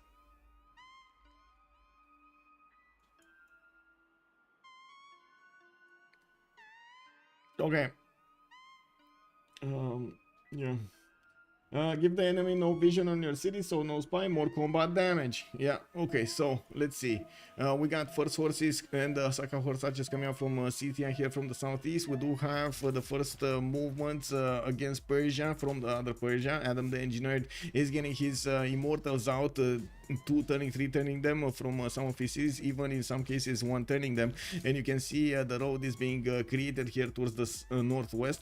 I'm pretty sure Persia is gonna have a few problems on his hands. Ray M did get his horse back riding, and that is gonna help him deal with the archers. It's gonna be much tougher to deal with immortals, especially with archers behind them. And we do need to see how Adam is gonna try to get this attack going against both against Ray M, while he can actually stop this attack on the east side. I do have to point out, if he puts 5 immortals here, nothing will pass. 5 immortals or even 2 immortals with 3 archers, and nothing will pass. There's no way you can actually breach this without frigates or something, because of the height of the terrain. The attacker will only have 2 units to attack into his opponent, while his opponent will have 5 units, 5 possible units to attack into one. There's no way, if you properly plug this, that somebody will pass through this. Even Scythia. I mean, you know, Scythia might actually just get the shipbuilding. And it is what it is. Also, bonjour, monsieur and Sasu. Hello there, sir, and welcome. I think he can just run to Elizabeth first, like going all the way towards the east side. Yeah, he could. This actually has a higher chance of success of him actually pushing England than doing damage to Persia. But wait, aren't they allied? No, they're not. Oh, they are allied. Wait, sorry. Scythia is allied with England, with Elizabeth I. Okay, 2 turning horses from Mashar. We do see the first one probably chopped here. And of course, Persia is going to need to get those immortals out. We do see the horse, for example, is way lower in strength than the immortal, especially since he does have a general for them. We do have Persia getting a holy site project in the city of Gordian. Oh man, you don't know how much I wanted to say that that is... Oh my god. Guys, they denied the generals. They denied 2 generals. Nader doesn't have a general. Scythia doesn't have a general. Oh my god. Yes, yes. I mean, this is disturbing to say the least. We do need to take a look at their options here. Let's see. Tomiris went from drums of war. He's getting the 2 horses and 2 iron resources per turn, the 15% production towards military units, and of course the unit maintenance reduced by 1. And not only that, but he's also gonna get some more bonuses on these encampment buildings. Looks like the first attack vector is gonna be Cardiff. Homefontaine is gonna go towards that city center as quickly as possible, and we'll try to get a free extra city for him, while his Saka horse archers and his horses are gonna get some more promotion points. I gotta say, Adam definitely should focus the west side, but he should not forget to put units to the east to close up his choke point. At least have a unit that gives him visibility over that forest. Right now the visibility is quite limited for him. As you can see, he cannot see past the forest. He needs to somehow see the forest. Very important for him to see that. We got also some horses coming up from his cities. Definitely a lot of production. He did have time to get his Warlord's Throne out, while his opponent did not actually get Warlord's Throne or any other specializing building of choice for that matter. Looks like also we do have AM correctly using his horses coupled with the archers to take down the units of Persia. We do need to see how quickly Adam the Engineer can react to this. There is a massive advantage of the Immortals over the horses, especially with the direct melee attack. Now we do have also Elizabeth I with 15 science and 19 culture. He is on 4 cities and he's about to be attacked at some point by Mongolia. Oh no, Shah Chicken is actually gonna reveal his hand on Taruga, or is this just there for their sake? Okay. So I guess, first of all, Petit Pascal did get that city to the northeast, and yes, I do notice that the galleys are starting to scout around. He's gonna put this one in the corner so he can actually see any units pass through. That will give him a bit of a heads up over here when the war has started. We do have a basic opening here by Mongolia, 3 city opening with 3 encampments, but I gotta say, I would have expected him to go 4-5 cities. I guess he really wants to get as quickly as possible to sit-ups and go against his opponent. We might actually see some aggression here with just some horses. Anyway, coming back to Petit Pascal, his economy is on 29 gold with 44 production points. I gotta say the difference right now between the 2 Persias is quite big.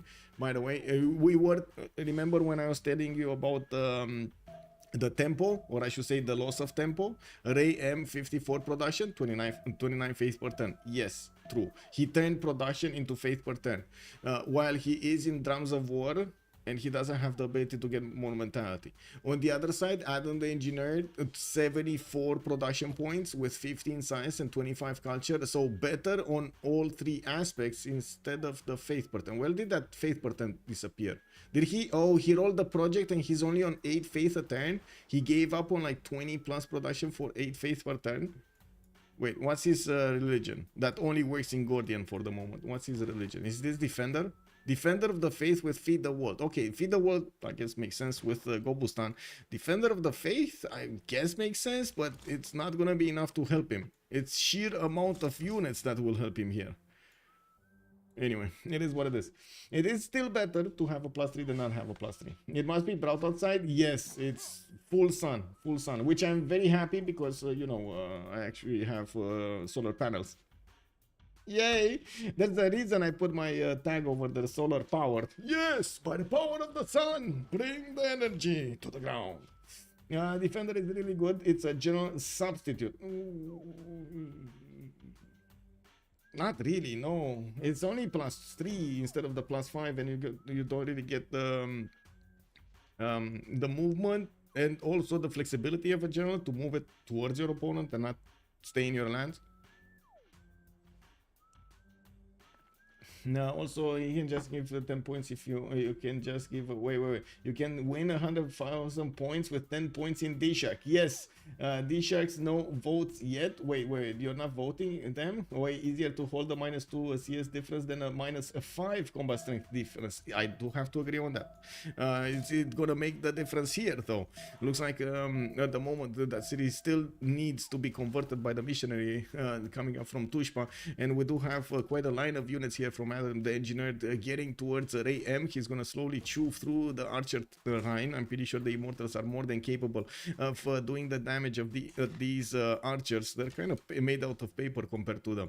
To the southeast again, Homefontaine not pushing, even though he would have had the single biggest chance to actually push into Adam the engineer. And oh my god, I do actually see that Adam is trying to defend himself in his own territory, leaving the best tiles.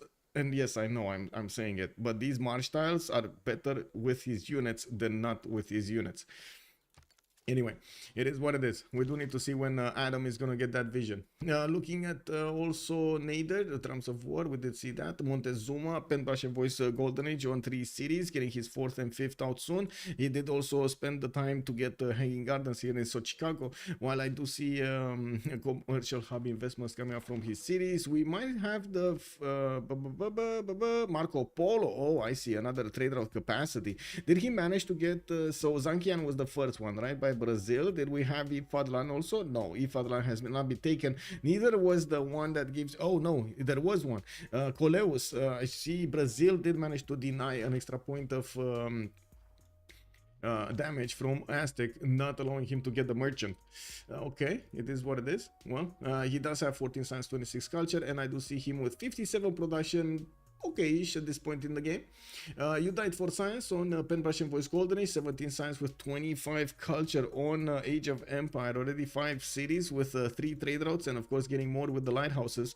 I do notice he keeps on getting these traders between his cities. There is quite a bit of a matchup over here towards a gathering of units next to the city of Liverpool. I'm not sure what's going on, but there might be some free cookies and some free beer giving in Liverpool to just attract so many of these, you know, passengers. Visitors. Shah bringing the zoo? What? Oh my god, he actually took Taruga. Looks like he took Taruga on the way towards his opponent, getting those orders going for him. He also did manage to acquire a little bit more more science with the campus over here in Taruga. He's 19 science with 19 culture. We do have him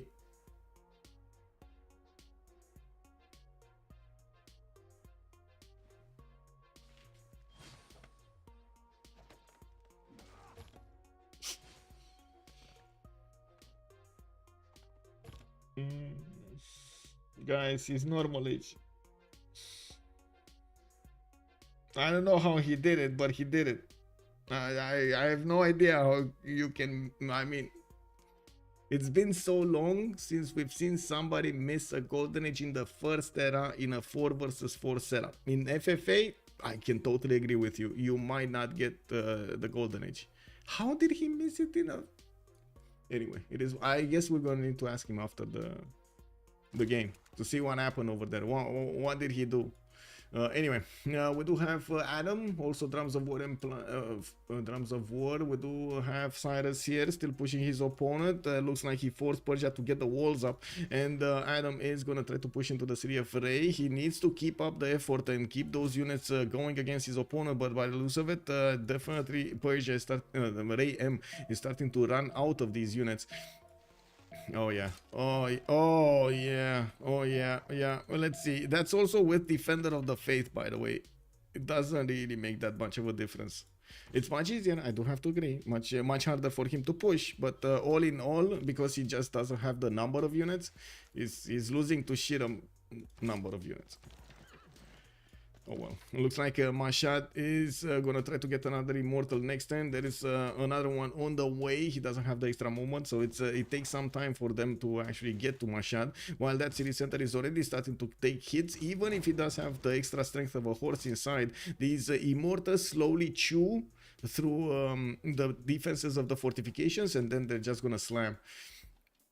We do have quite a few more units coming up from Hermatana. Amazing territory to keep on chopping, getting the builders ready to go. And of course, I do have to say, at the moment, Scythia is not bothering him at all. He did manage to take Cardiff, while I do see the choke point over here is not giving him any kind of troubles. I'm pretty sure Adam the Engineer needs to move forward with at least one horse, at least over here, probably on the 2-2 grassland hill, so he can see everything.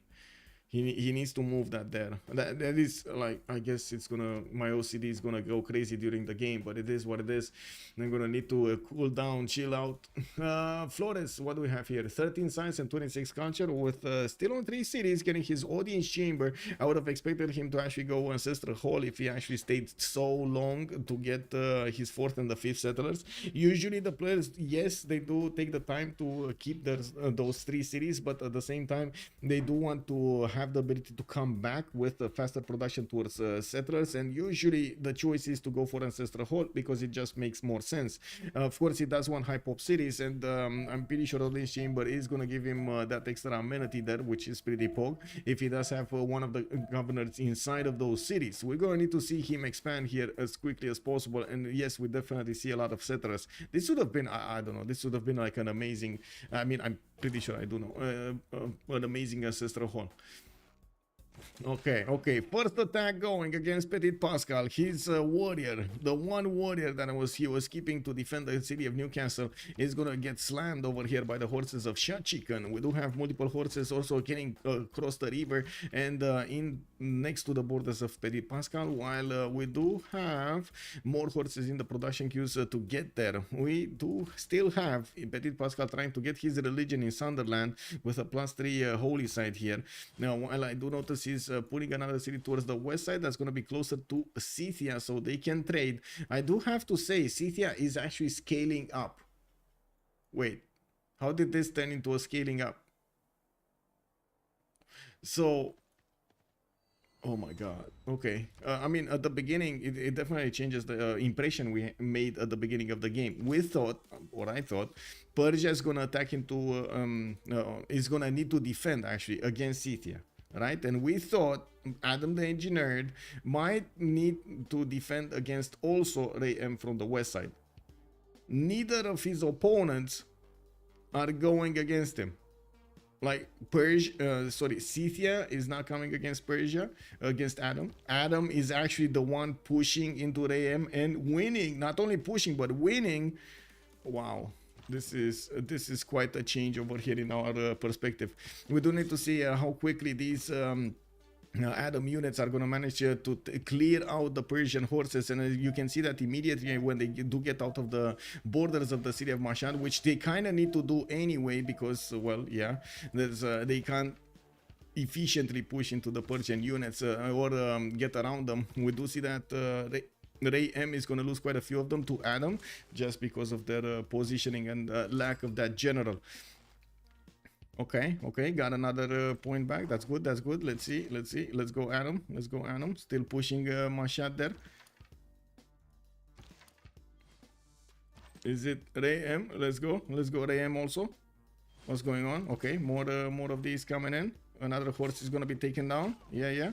And another one getting hit over here. You gotta hit this. Like, this is a must. Whenever you're gonna see this much of a difference, like you attack with like so tiny health, you gotta hit it. Look how much damage he actually does against the horse. Just needs to tap it one time. It doesn't get a promotion, right? No, it doesn't get a promotion. Just needs to tap it and take it out. And of course, he still has a few immortals over here to get attacks going against the units of Persia or not. We do need to see what is he gonna choose. I think he might actually wait. Does he have enough to take down? Yes, he should have enough to take down this immortal. So this horse moves here. This one moves on the banana tile and shoots the immortal. This one moves forward, shoots the immortal, and then with the third immortal, you actually take out the unit there. This horse doesn't have any more move, so yeah. So he should have enough to take down another immortal and seriously damage another horse, which can turn into 2 horse kills next turn. So three units can actually be taken out in the next few seconds here. Okay, Hamatana getting Pingala bonuses. More of these immortals are getting chopped. Horses are moving towards the front line. There is nothing more in the seeming here from Persia. Both Persias are actually getting more units out. Okay, let's see what's going on here. Newcastle upon Tyne is going down, guys. We got 3 units that are attacking that city center. Even if it did have one of those horses inside, it wasn't strong enough to withstand the attacks here. And I gotta say, Mongolia will probably need to sacrifice all of his units against that city center to take it down if he has the opportunity. But no, Petit Pascal gets in the last second the units out, and it looks like Mongolia is gonna be slowed down over here. Not enough units and too far away from his lands to put new units on the front line. He did do a quick attack against Newcastle upon Tyne, had a few I should say casino style choices here to try to get that city, but it looks like Petit Pascal did manage to recover quite quickly. Petit Pascal is also 31 science and 40 culture with a 49 only 49 production. Oh, that's not good. He's actually less production than Shah Chicken, and he doesn't have the production, I should say, infrastructure for these units. That is not that good. Okay, there we go. So Immortal got taken down by another horse. One horse got, okay, 2 units got taken down.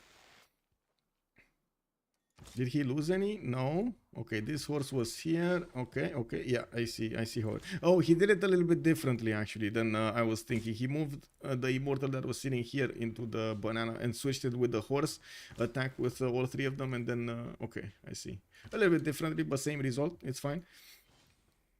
Okay, City of Mashhad also did manage to get an Immortal inside. You do see there still is quite a bit of road to get to Persia's main meat cities. While we do have on the southeast also Scythia trying to see if he can actually do some damage against Persia.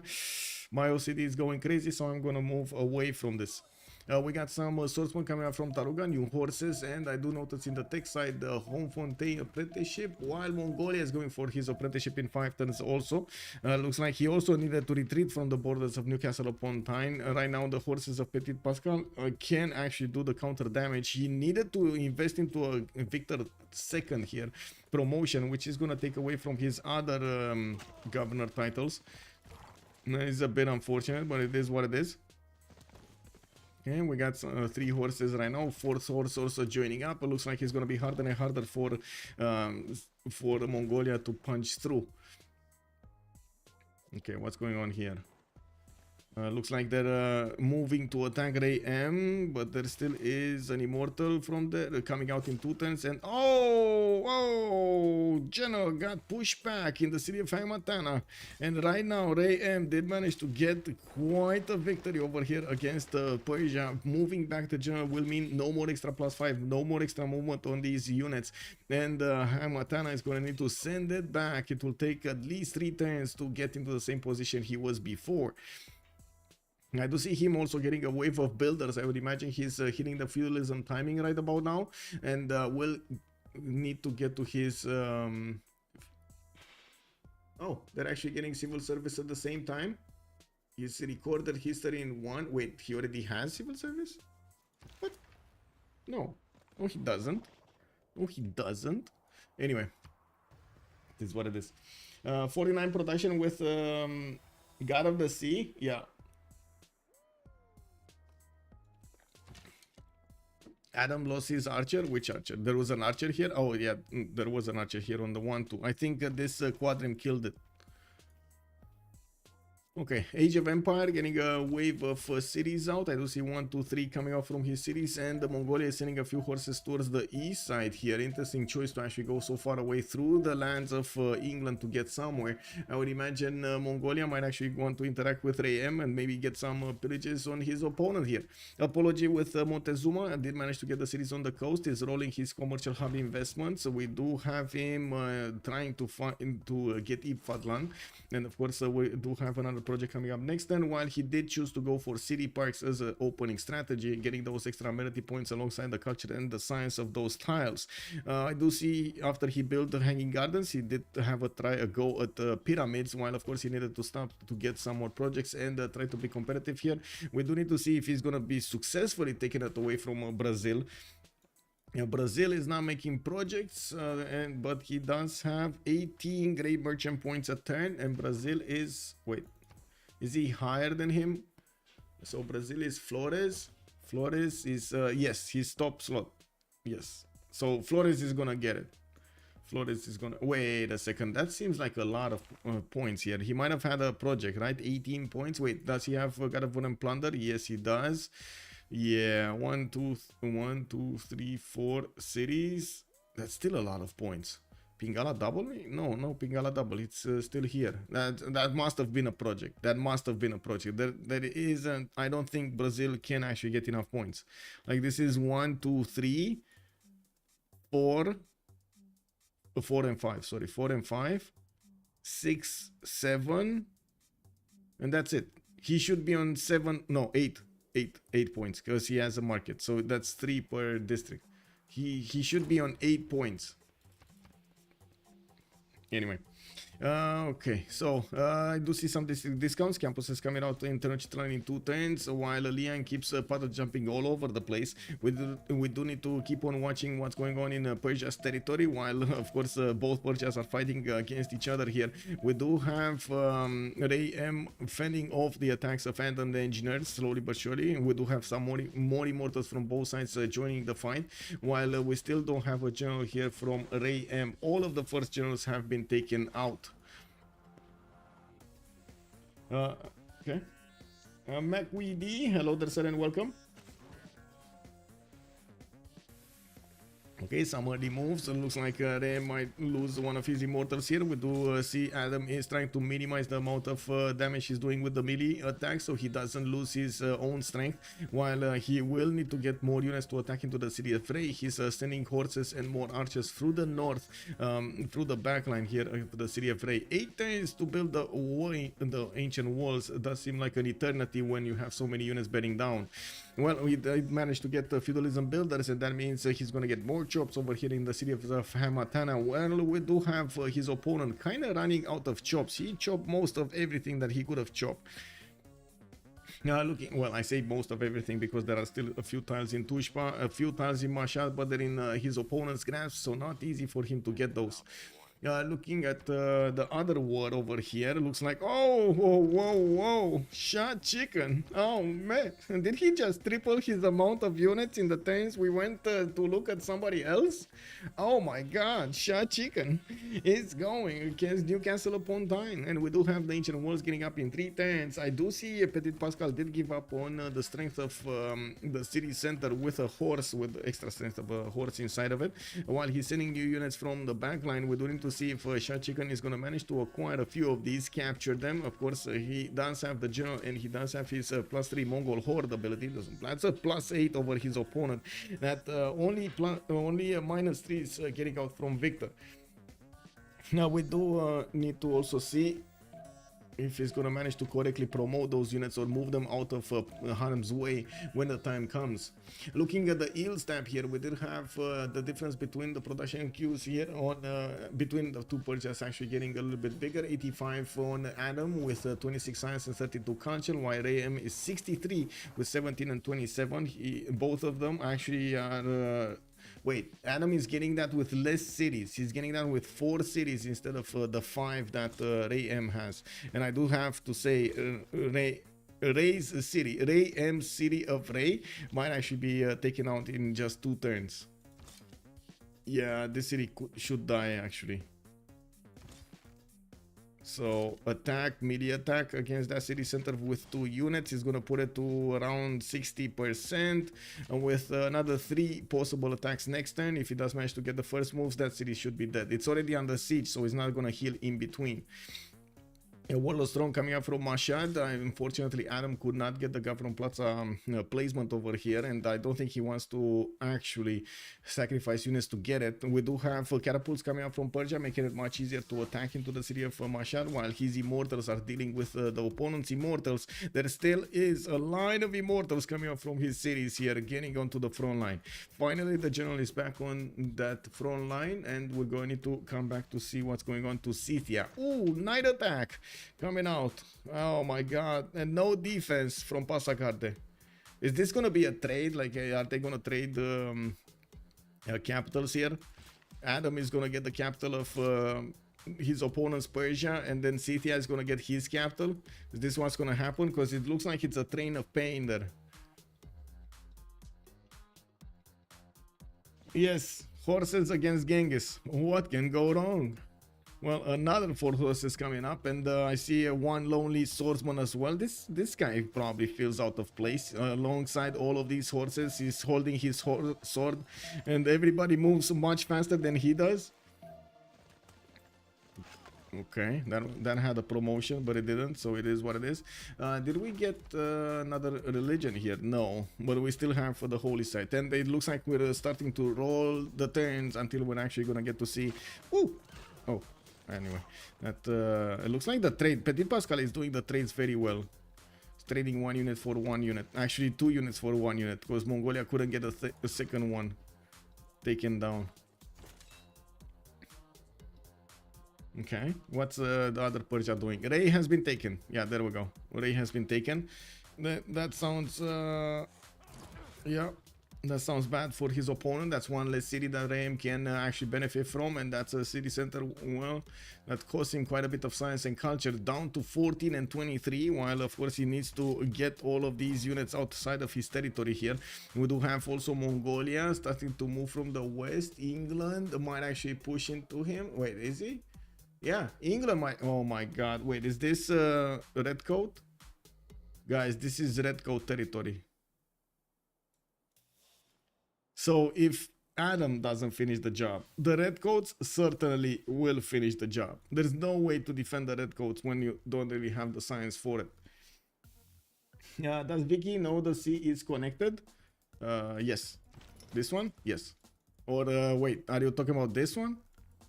Vicky, no. Wait, whoa. Yes, they do know. They do know. He actually sent a galley very far to the southeast.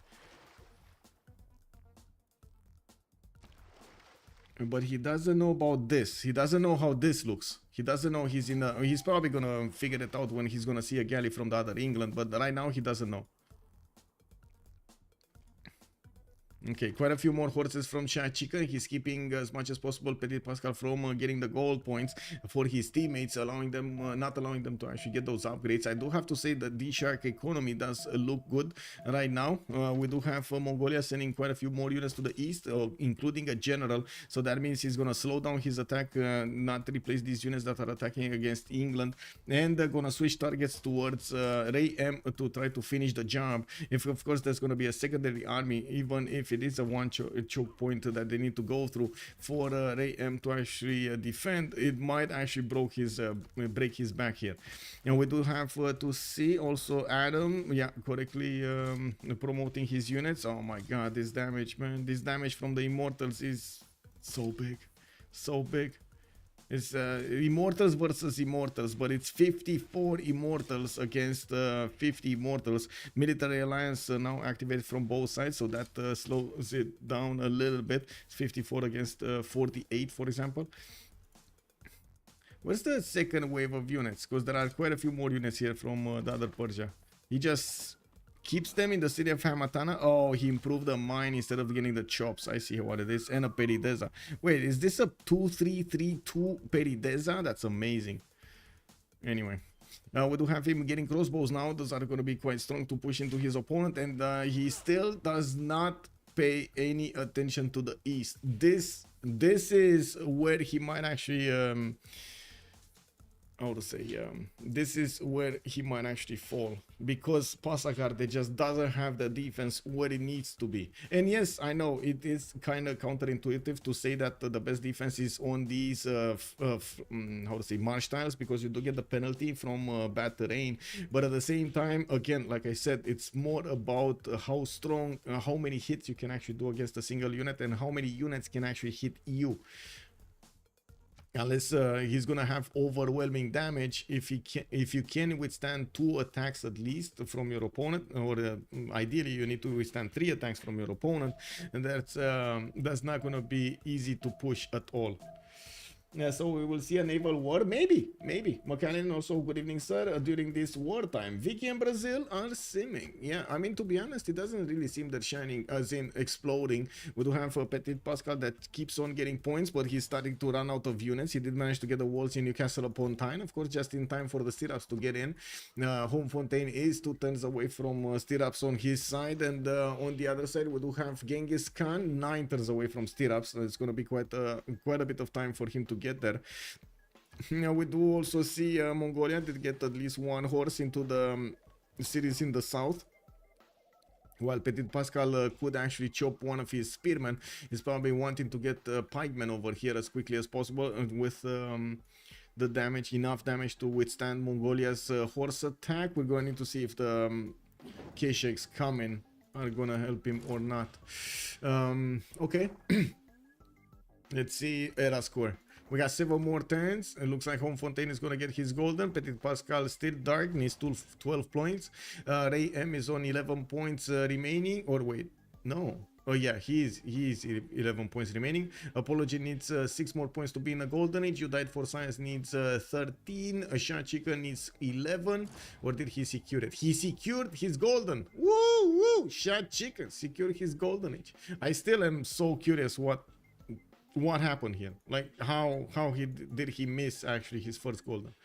Adam the Engineer 51 points, secured his golden age, and Flores did secure his golden age also on Brazil. Actually Flores right now with 2, 4, 6, 7 cities is getting quite big and starting to get those feudalism builders working. He's starting to get 27 signs for 61, and quite a few of these theater squares with his replacement entertainment complexes have been put down. That's a lot of culture that he's getting out of his cities. He's gonna need to get the science also, and we're going to see how he's gonna balance that out. This here still gives me the heebie-jeebies. Yeah, it is what it is. It is what it is. What do you think, guys? What do you think? Is he gonna fall to Scythia? Is Home Fontaine gonna get the gold from his teammates, gonna get that mercenary plugged in and attack with massive knight attack over here against Persia, against Adam? Because it looks like Persia slowed down significantly his attack against Ray M. By the looks of it, Ray M also will have quite a bit more time to defend the city of Mashhad. Next turn, the walls are going down. 1 more hit from this catapult, and the walls are going to be nullified. We do have another catapult there with no bonus from a general though, and by the looks of it, the fights are ongoing for the city of Ray. We do need to see when this city is going to be flipped here. What's gonna happen, how many attacks, but I'm pretty sure it's gonna be flipped and retaken. Ray M is getting his own crossbows that are gonna help him deal the damage against these immortals much easier, while we do see more of them coming in. There's still no resupply, no form of defense on the east. This 1 horse is just not gonna cut it. Oh well. Montezuma getting Colosseum. I do see him 1 turn away from it, and he's gonna have a massive theater square over here between the entertainment complex, the Colosseum, and the other one, the Hanging Gardens. While I do notice him also fighting Mongolia in the north, he's actually getting a city right there and gonna try to get his ally defended. We do see that Ray M is gonna need some help against these Mongolian units. We do have industrial zones coming up from Texcoco. This is, where is this industrial zone and why is it here? Okay, a +2 industrial zone. Okay. Interesting that he chose to put the commercial here instead on the river. Oh well, it is what it is. I was expecting an aqueduct here, to be honest. Theater Square in Teotihuacan, another settler coming up from Tenochtitlan. He still stays away from settling the western coast, and he does well doing that. Of course, doesn't want to actually enrage his opponents here for nothing. Whoa, yeah, very quick moves from Apology, keeping away the Mongolian horses, and by the looks of it, even if he did get a very low horse, Mongolia just couldn't get it in time. We do need to see what's going to happen here with Ray M pushing in against his opponent, his putting some of these immortals in the line of fire so he can defend the city of Mashhad properly. We do have the catapults moving in, and we do need to see how strong they will be. They definitely, oh, they just got a promotion. He doesn't want to sacrifice it. I was thinking he's gonna sacrifice it to take that wall down, and denying the ability of Rem to shoot back with ranged attack against his units, and giving him a bit of an advantage here. Well, we do need to see if the next attacks from Adam are going to manage to seal the deal. There are definitely quite a few immortals fighting immortals here, and we don't really have an easy way to predict what's going to happen. More trades. Now it's the tactical choices of the players that are going to matter so much here. Okay, looking at the era score, Apology very close to getting Golden Age. Ray M is still 10 points out. Petit Pascal did manage to secure it. No, it's 11. He's 11 points out. Home Fontaine did get 55 out of 57. That means 2 points away, and he's getting all of these heavy chariots to get upgraded into knights as quickly as possible. Has 3 of them with a general, with El Cid. This will give points to his units, so that's an extra plus 10 that he has over his opponent when these units are going to be damaged. And oh my god, I mean, this might be a stomp, guys. This might be a stomp, as in this might be an attack, and Scythia will just plow through the Persian defenses. Oh no, why would you do that? Home Fontaine, man, you prepared your attack so well until now. Why would you give up your hand with a single Saka horse archer? It doesn't make sense. Like, why would you do that? Just go in through, you know? Because now there's a chance that Adam is gonna, there we go. You see the first immediate reaction. He's getting crossbows on the east side. Don't give up your hand, man. You died can just canal and kill half of Aztec cities. You died. You're talking about you died. That's England canal and keep half access. You mean this one? Yeah, I guess he could. Okay. More units getting counter here. Mashhad is losing its walls. Ray M pushing forward. It looks like Adam will need to go through the forest to actually start attacking more of these immortals and securing the kills on them, because it looks like he's attacking but he's not securing the victories, and that is a problem. Actually, not securing the victories just gives free experience to his opponent, just like you saw over here on that immortal. Oh well. Now we do have a second general. Looks like Timur has appeared in Adam's borders, and yes, we do have more of these crossbows also coming in for the fight. We do need to see how fast Scythia can get those units against Persia and smash through his opponent's defenses, while there is a way for Scythia to also get through the water. I do see he's preferring to go through the land.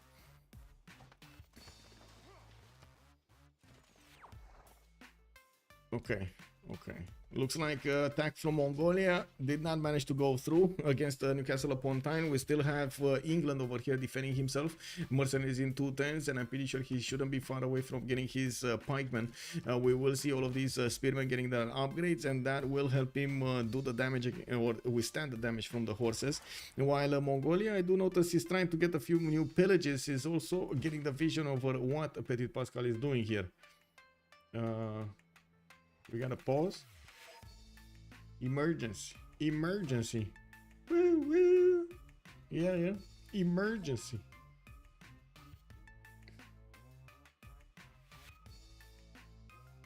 Oh, this might be a very good moment for me to actually get to the toilet. Look. Now, walls just killed 4 pushes. Yeah, not wrong. Be right back. Toilet.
I'm so glad I actually got to drink 2 coffees. Hello there, Fajnian. Did I say that? Good evening, sir. Good day, sir. Okay, we're coming back. We're coming back. Oh my god, that was just on point. On time. Perfect. Okay, so what do we have here? How many turns? 4 more turns until this classical era is gonna finish. I do see Temple of Artemis did get built by You Died for Science, and he is receiving quite a few amenities from that, not to mention the food and the housing in the city of Leeds. We do have him with strong economy, 75 gold a turn, while life floor is also 76. They do have a good enough economy to keep upgrading stuff, but I do have to mention Tominis is making quite a bit of an impact here with not only his upcoming night attack against Persia, but also with his 95 gold a turn and 35 faith. Remember, Scythia does also have initiation rights, so he can just keep on buying units with the faith he's getting from building them. We do have also Adam needs to figure out how to actually keep the defense on the city of Ray and also push back his opponent. I'm pretty sure he could just move forward with his immortals and manage to take out 1, 2, maybe even 3. That's it. It might go down here, the city of Ray, and will be retaken. Oh, I guess it is what it is. So move crossbow, kill immortal, move immortal. Ooh, first moves getting in. I mean, that's it. He's gone. Okay, it is what it is. Catapult has the. Never mind. Had the opportunity for like 2 seconds there to do the damage against the quadrim. Definitely wanted to take out that level 2 quadrim. That is a pesky annoyance.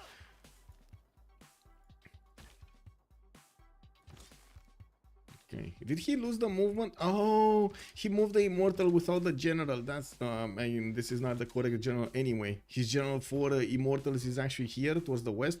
That general only gives bonuses to crossbows. Okay. Timur.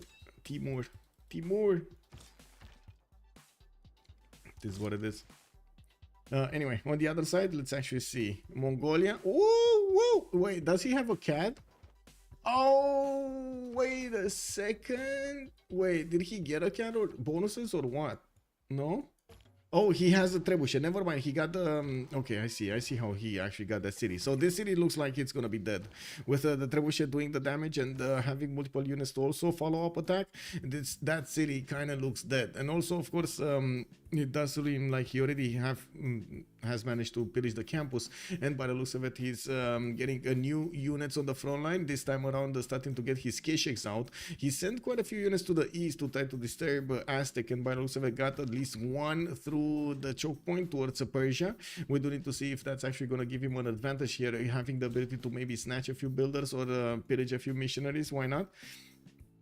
It looks like also the attack on Mashhad has been slowed down to a crawl, while we do have the attack on Scythia actually getting through. This is a big problem for Adam. These knights are not only one tech higher than his horses or immortals. They now do have a general, they do have extra bonuses from Scythia, and they have the numbers advantage. I do also like how Fontaine is gonna try to sneak in some horses on the shores over here to try to get them to pillage some of the tiles of the main cities, like behind the front line of Passagarde. Even though Adam is gonna have the opportunity to maybe do some damage there, it looks like no, he's not. We do have Fontaine opening up a second front line, and it looks like in the meantime Adam was busy taking back the city of Ray. He is gonna want to, I'm pretty sure he's gonna want to raise that. You need to raise that, sir.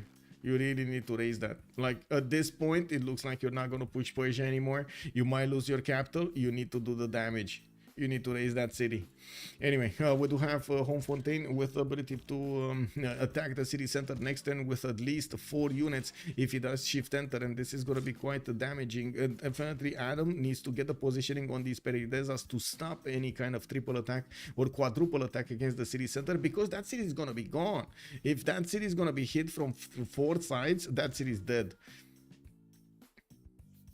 Especially with a knights. Well, we do have, there we go, Adam getting those defenses over there, and he is also going to try to get the walls in 2 turns here. Well, let's see. No, it's not enough damage. It's not enough damage to take it with the walls. So or next turn. Of course, he could just focus the immortals and take those down while he puts it under siege. As you can see, most of the defenses. So first of all, because he didn't have the defense where he needed to have the defense, unfortunately, it gave number superiority to Scythia, and because of this, he has a hard time replacing the units that he's losing fighting against Scythia. He didn't have that magical threshold, the tipping point of damage, so he could withstand Scythian attacks and do damage to take out the units attacking him. Imagine the difference between, like I was saying, having 2 units being attacked by 2 units instead of having 1 unit being attacked by 4 or 5. Cyrus, a problem had with Scythia? Yes. Yes. Can Brazil settle between Genghis' cities? Why though? Oh, you mean here? Yes, he can. If you're thinking Minas Geraeth, yes, I'm pretty sure he can. I don't think he wants to though. I think what we're gonna see over here from Flores is probably him getting, trying to get to a culture victory rather than anything else. I don't think he's gonna do anything else, to be honest. Okay, they're putting pressure on Malinanko. Rem is still here. Looks like Adam is gonna get the opportunity to attack back into it. We do have him getting to attack more units next to Persia's capital city and managing to trade immortals against immortals. On the east side, he did manage to get the walls up in Pasagarde, and of course, even if that city is 35 strength, these Scythian units can still attack into it. They do need to take care of the other units, and I'm pretty sure they're gonna acquire some promotion points so they can get bigger, stronger. This crossbow inside of the city of Pasagarde just isn't up to the challenge right now. Do we have more units coming up from Scythia? No, he just built the 2, 4, 6, 7 of these and send them, and that's it. Okay, I guess I was expecting at least another wave, like getting prepared over here. We'll see. We'll see if he does that. International trade routes between Scythia and England are giving him those necessary goal points. We did have Mongolia also managing to secure the victory against the first city of Petit Pascal, putting him down to 32 science and 38 culture. Next turn, we're gonna have the new Golden Age, and we're going to need to see what kind of bonuses they're gonna pick. But I gotta say, Shah Chicken is keeping his opponent lower, and that gives him and his team quite a bit of an advantage over here. Having the ability to slow down England is massive. We do need to see what's going to happen with their player though. If they lose Adam, this is going to be quite a problem, a big problem later on in the game. Well, at least it's going to be at the cost of 2 of their simmers, right? Well, 1 of their simmers, the other Persia. Mashad is never going to get out of his 16 science and 25 culture. Well, at least it's not like we do have amazing stats here. 40 science on Flores, 129 culture. That is definitely nice. Good enough gold. And look at the production on Udai. 240 production already. Yeah, this is gonna be the major problem. That those extra 2 trade routes at the beginning gave him such a big bonus. He does have quite a few units in Nottingham, which might actually get the opportunity to do here some damage. Malinanko actually almost got taken down. Looks like Apology managed to save it right in the nick of time, or to be honest, I'm not sure if he saved it or it was more an issue that Mongolia didn't bring enough units to take that city down. Okay, pillage over there. Looks like Scythia did lose 1 of his knights. Yeah, weren't there like 7? 2, 4, 6? That's it. I think he lost a knight. And I think he lost a knight attacking into an immortal and getting counter-attacked by the crossbows. Anyway, another immortal is going to be taken down. Of course, replenishing health whenever he's taking down a unit over here. He's going to pillage the iron and get some more gold from that. Not to mention denying the iron per turn for Persia for his opponent. Tomaris Golden Age. Well, actually, let's see quickly over here. Petit Pascal did not manage to get the Golden Age. Ray M did not manage to get the Golden Age. While we do have everyone on WSS on Why So Serious managing to get their Golden Age options, including Shah Chicken. Elizabeth -1. Yes. This is quite an issue for them, and especially since right now we do have K-Sheks on the way. These K-Sheks are going to help push against the pikemen, even if the pikemen are much stronger than them. It's just a numbers game, and I'm pretty sure Mongolian will just keep on doing what he's doing. He still has so many more jobs here in his cities. Scythia, another wave of units. He needs another wave of units. No, he's just getting one of these catapults. That's it. He definitely needs more units, like at least 3 knights. Not saying he can't do the job with these, but it's gonna be much slower than if he would have had at least 3 more knights. Doesn't he have the faith? What is the faith, man? What is the faith? 59 faith at 10. He should have the faith to buy units, like buy another knight every few turns. Anyway, we're also going to have a pause of 2 minutes while the players are going through the World Congress, and we're going to talk about their Golden Age options right after the Congress. We do need to see what they're going to choose here. So, Amenity Congress, let's actually go for silver, because, yeah, nobody's in the Tundra. Hinduism here, and Soberman. So, silver, Hinduism, Soberman. Hello, sir. Alright, go B. Silver. Hindu. Bio. Okay, so be right back. 2 minutes, and we're gonna see what the players are gonna do, if one of the Persians is gonna survive or not, and of course, what's gonna happen here with England. Elizabeth I getting smacked.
Just realized the little one ran out of, well, not totally ran out, but was very, very low on, what do you even call them? Bobice? You know, those little things that you give.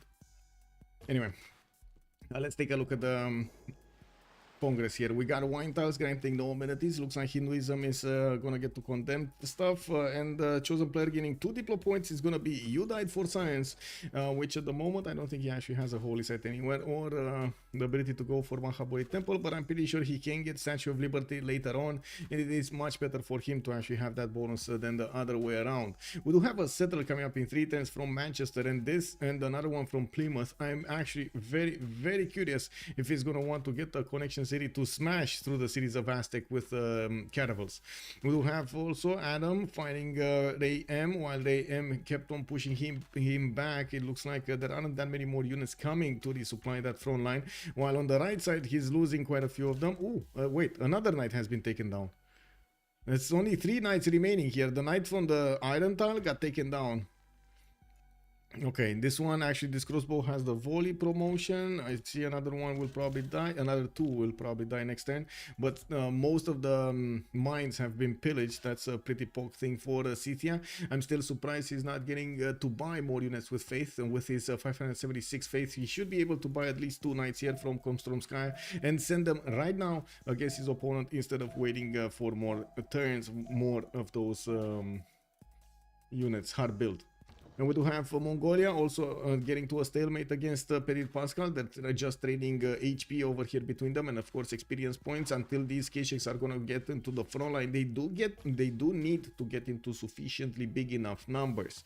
Now that we actually caught up with what's going on the map, I do want to leave over here the screen between the two front lines. On the east side, the city are going against Adam, and on the left side we do have Persia fighting Persia. Adam versus Ray M.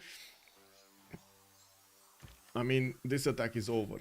This attack is over. Homefontaine had a good plan, didn't reinforce, and now by the looks of it, he's, well, not gonna get any more stuff here. Anyway, now it did slow down. It did slow down and relieve pressure from Ray M, so I gotta give him that. We do have Tomeris with a Pembrasian Voice Golden Age, 56 science and 56 culture. Definitely has more than Adam here next to him, 33 and 43. Not to mention the gold per turn is quite high, 122 and 123 production. Petit Pascal, normal age, 40 science and 27 culture, down to 5 cities, and he still did not manage to get a religion. We do have him getting pushed by Shark Chicken from the northeast, and he's trying to get that intelligence agency up as quickly as possible to get the spy and set it in his opponent's city. Mongolia is well known for his double damage against civilizations that he has, or not double damage, sorry, double diplomatic damage from the visibility point that he has normally over an opponent. So yeah, if normally you would get +3 on attack or against an opponent that you have extra diplomatic points, visibility points, with Mongolia you get double. Amazing. Hi Nick Dave, good morning sir. Recap, okay, recap. So we did have from the beginning actually Mongolia managing to take Taruga and kept on attacking against England towards the southwest. We did have Brazil wanting to get as big and as bad as possible, and we do have him getting his chicken pizza here in 3 turns from Rio de Janeiro, while he kept on going for the culture, a lot of theater squares and a lot of amphitheaters. The sole purpose of You Died for Science for some time was to get the goal for his teammates and get as big as possible. He is succeeding, getting 258 points of production and 135 science, leading the way in the science screen and in the culture screen actually against DShark, while Flores is also on 125 culture. He's actually, wait a second, he's bigger, much bigger in the culture. Looking at also Montezuma did figure out his opponent is on the west side, settled only cities on the east, got Colosseum, and is putting down his theater squares for a possible defense. Here he's on 102 science and 51 culture, definitely needs a lot more. It also has 143 production points, and still did not get this city on Wuling Yuan. I'm very surprised he did not get this city on Wuling Yuan. Looking at You Died for Science with his triple continent setup over here, he does have 145 science and 68 culture, 261 points of production. Shot Chicken, 33 science and 26 culture. He missed his first golden age. Now he's in a drums of war golden age with only 4 cities, finally getting his intelligence center in 3 turns or even faster, and once Victor in there, that's probably going to be a Victor 3rd investment, so he gets the extra how to say, the extra free promotion on his spy when it's popping out from intelligence agency. Looking at also Adam, 35 science and 44 culture, we do have him managing to get a city from his next door neighbor Persia. Both Persians have been fighting from the beginning of the game, while recently has been attacked by Scythia. Looks like he's managing to overcome this problem and managing to push back his opponent here. Did he just buy a builder in that city center to help him? Yeah, he probably bought a builder there. I just saw him pop up. Looking at also Flores, free inquiry golden age, 98 science and 148 culture. He's getting quite a few points of science from these commercials, and of course we're going to need to see him finishing up his universities to see his science later. I'm pretty sure he's going to be 150 in no time. Doesn't really have amazing production, but he's setting up right now the aqueducts, which will give bonus points towards those industrial zones. We do need to see what and how is he going to set everything up. Looks like Adam is also getting a scout there to move towards the west. I guess that scout is friendly, so it's fine. 175 production from Flores. Don't get me wrong, it doesn't have industrial zones, but that's definitely enough production, much more production than, for example, his opponents are benefiting from. Okay, interesting. 2, 4, 6, 8 cities on Aztec, while we do have 2, 4, 6, 7 cities on Brazil, 2, 4, 6, 8, 9 on England, 2, 4, 6, 8 on Scythia. Does look like England is ahead when it comes to not only his stats but also city count and production. Pretty pog. Oh, whoa. Oh my. You know what he's gonna do, right? He's gonna expand here with multiple settlers, get the free warrior, and look at him go towards military science. Machinery coming up on the bottom tree. He has 1, 2, 3 settlers moving on another continent. His capital is Plymouth. So green continent is another continent, a red continent is another continent. Very nice from you, Died for Science. He could also do a massive amount of damage with the Sea Dog against these horses. Just the horses. Apology is gonna get his stirrups, but by the looks of it, he doesn't have heavy chariots. He's gonna need to hard build at least one knight over there to get it towards the northwest, or give away his iron to get a heavy chariot.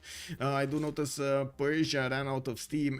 Adam the engineer doesn't have that many more units to do the damage against Ray M, and yes, he still has a general here deployed in the middle of in the thick of that forest, and I'm pretty sure Ray M is realizing his opponent ran out of units.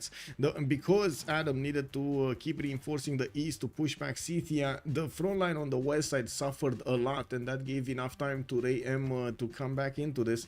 Now, I do notice Ray M is not far away from getting his own stirrups, and we do need to see if he's actually going to get a few pre-builds here, 4 knights to push his opponent. What I don't really like is the desynchronization of their pushes against each other. I would have hoped they're actually going to push against their opponent at the same time, managing to give themselves more chances of success than actually not pushing at the same time.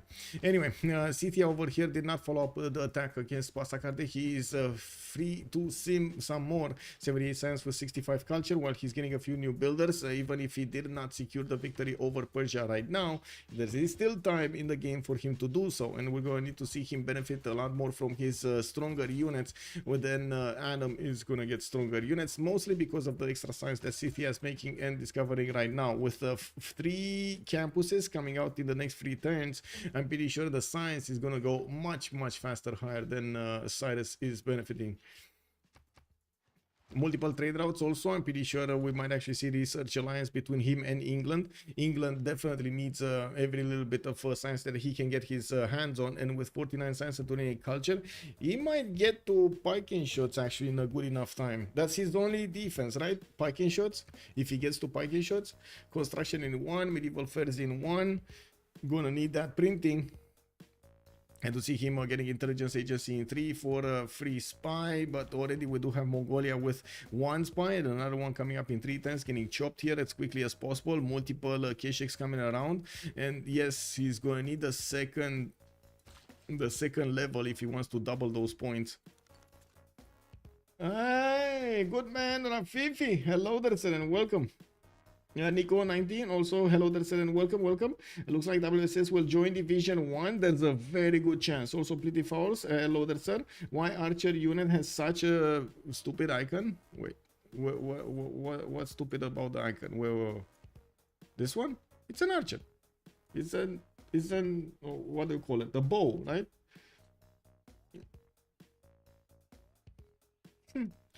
Cool Whip also, they will be a strong team. They are a strong team already. Yes, yes. I'm very curious if they're actually gonna get this. At the moment, it looks like they do have a significant lead over their opponents when it comes to You Died for Science. Science and culture. We do have him with the strongest economy and the biggest production. Montezuma is having a hard time to catch up into this, and I'm pretty sure the attack between them is going to be quite a problem if and yes, it's not if, it's when You Died for Science is actually going to go against his opponent. It is going to be quite painful for Aztec to withstand this. We're going to need to see those red coats getting discovered quite quickly. Looks like he's going to go cartography first to get his caravels. To have him putting his first industrial zone here. That's going to be a +3 next to Manchester. Wait, that's only a +3? Okay, well, I guess he does need the dam. He needs the dam. The dam. Okay, here, what's going on? Adam finally about to get that perfect defense over here. We do need to see when he's gonna get it. If he's gonna get it, he does need at least these two immortals to get onto the floodplains, and I'm pretty sure he needs to get stronger units like men at arms there.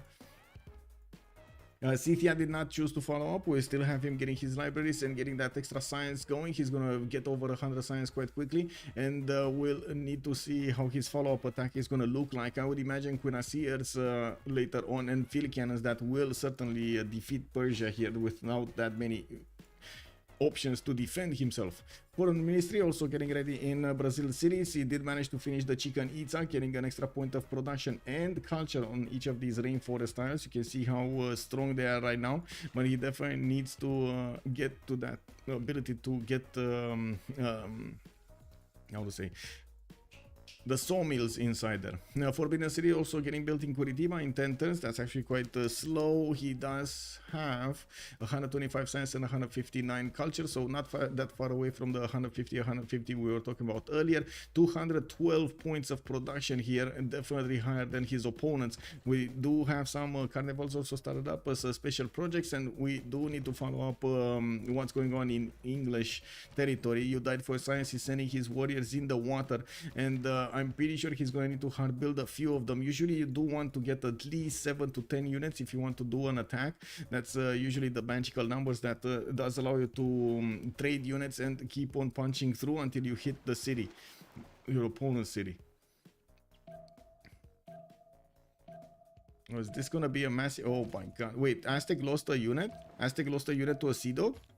Oh, he did, he did. And I guess You Died for Science is gonna get this one or this one. Is he gonna go deer? I guess he's gonna go deer, right? Oh well, I'm actually quite curious if he's gonna go this or this. Okay, next turn, let's see. Yeah, nothing really moving. Ray M slowed down quite a bit. East side, CTI got pushed back. It's fine. This is the surprise we're waiting, and of course we do have Intelligence Agency finishing up next time from Plymouth. He's finishing up the dam in Manchester, getting another city on the east, another warrior popping out there. Very nice, another melee unit. While yes, he's gonna get his shipyards built. That also means he's gonna increase his production significantly in all of these cities. K-Shakes are starting to get onto the front line, and Mongolia is slowly going to get to chew through the pikeman defense. It's going to require a lot of attacks against a single pikeman to actually secure the kill. While I don't really see Brazil joining the fight here, he is starting to get a few new settlers out and definitely wants to get more of that tourism going for him, not to mention the culture. He is right now on only 37 tourism, at 64. It doesn't really sound that big. Well, we do have a few heavy chariots coming up from Sao Paulo, and I'm actually quite curious what is he gonna do with them. Is this gonna be the attack that's gonna break Petit Pascal? Is he gonna try to pull off a cuirassier attack against England? That's probably the only way, right? Stirrups coming up next turn, enlightenment in 1 turn. I don't think he's gonna wait until he's gonna get tanks, if that's what you're thinking. What happens with deer when you settles a city on them? Nothing, actually, nothing. Just the production underneath the city, like the forest and the rainforest, is going to be taken out when you settle. So in the case of a forest, it's going to delete 1 production point. You're going to lose 1 production point, and in the case of a rainforest, you lose 1 food point. Deer is the deer is a resource. It just stays. It doesn't do anything, and because you can't improve it, you don't get the gold, and because it doesn't have any extra yields, you don't actually see it. Yeah, they live in the city. They just you live with them. It's like horses, you know. It's like the horses. You live with the horses. Yeah. Urban pony and urban deer, exactly like Linda is saying. Yes, that makes total sense. I mean, don't you have horses just running around the streets? Wow. I can't believe it, man. I mean, I don't know. We got horses, we got chickens, we got dogs. I mean, it's jungle out there. Linda, good day, ma'am. How are you doing? Japan has a city with a deer just wandering around. Yes. And it looks like Mongolia is going to use his swordsman. Of course, melee units do full damage against these pikemen. They don't suffer the -10 or I guess the +10 on the pikemen against them. We do have also Imhotep getting ready in Kurideva to help out the Forbidden City, getting finished faster, and multiple Keshiks coming around. The first spy has been sent somewhere. We don't know yet where, but I'm pretty sure it's in English territory. Looking at this, okay, stalemate, nothing's happening. West side, we do have crossbows coming around, multiple heavy chariots from Ray M, and that will mean a follow-up attack with knights. We do have also Victoria discovering industrialization next turn, and he will get that extra boost of production. He's already on 337 production. Man, if he gets more, he's actually gonna get more than his opponents combined. Again, one turning a campus from the city of Plymouth, that is a 60 production point city per turn. Leicester is gonna be a 44. We got Manchester also on a 44, and of course he still needs to build up all of his industrial zones, giving bonuses, something, not to mention his shipyards. He didn't get a shipyard in Plymouth. That's a city without a shipyard, neither in Manchester. Oof, that's big. And this city over here is gonna be massive. Oh my god, I can't wait to actually see this city getting put down over here, getting those units, those warriors, and getting to the redcoats. Well, he still needs quite a few technologies. I'm pretty sure he's about like 4 or 5 turns from getting redcoats. He's probably one turning all of these technologies, one turning or 2 turning them.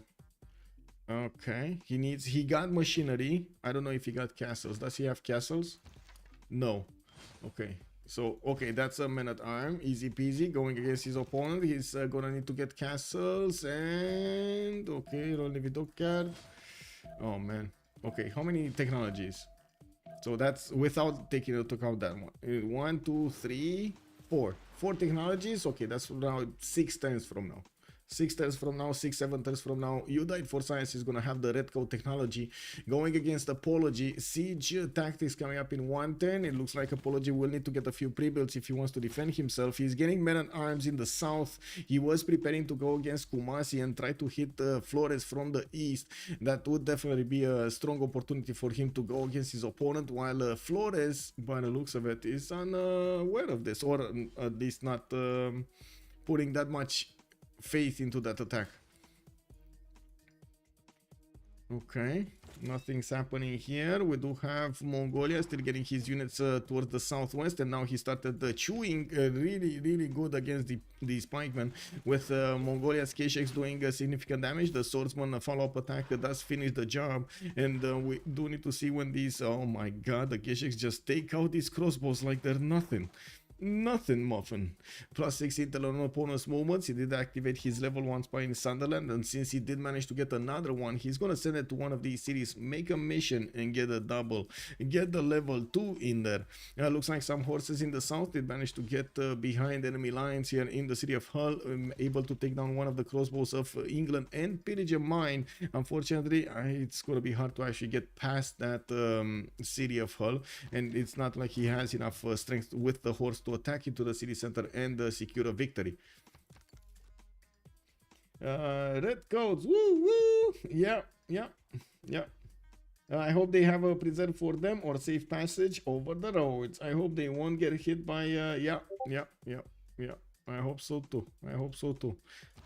Well, we got more of these great writers coming out from Brazil, and yes, I do see he's starting to get great artists as well.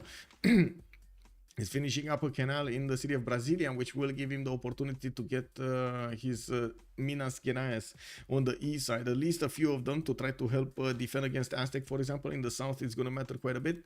Not to mention even push against Malinanco, but to be honest, I think England is going to do a good job here anyway. Well, he is getting a massive amount of meta times here, and we're going to see if Apology is going to manage to get a strong enough unit to defend himself. He did manage to get a decent amount of science with 145, but now the question is, will he hit the technologies he needs to defend against an opponent? You do need kind of like your own line infantries to defend against the redcoats. Or even, wait, is line infantry even on a hold? Rupert, yes, but it's a grim future here. It's a grim, how do you call it, scenario. Look at you died for science, man. Rupert, good day, sir. McAllen already calling out where CC. I mean, we don't know when CC. Pretty sure it's gonna be next era or something next to the Congress. So they want to exhaust all of the opportunities they have to go against their opponents and try to get a victory. They don't know when their opponents are gonna flinch, when their opponents are gonna make a mistake. So you do need to do your best and see what happens.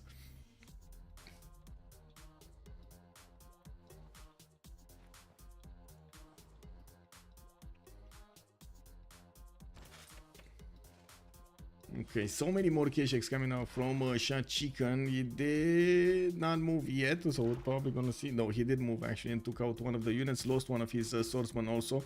I guess that was a sacrifice. It is what it is. We do need to see also in the north if he's gonna manage to punch through. These pikemen did get the +5 promotion, unfortunately, against probably melee units. Yeah, +10 actually. Thrust, the +10 combat against the melee units. That's gonna nullify the swordsman advantage against them, but will allow the Keshek to keep on doing damage.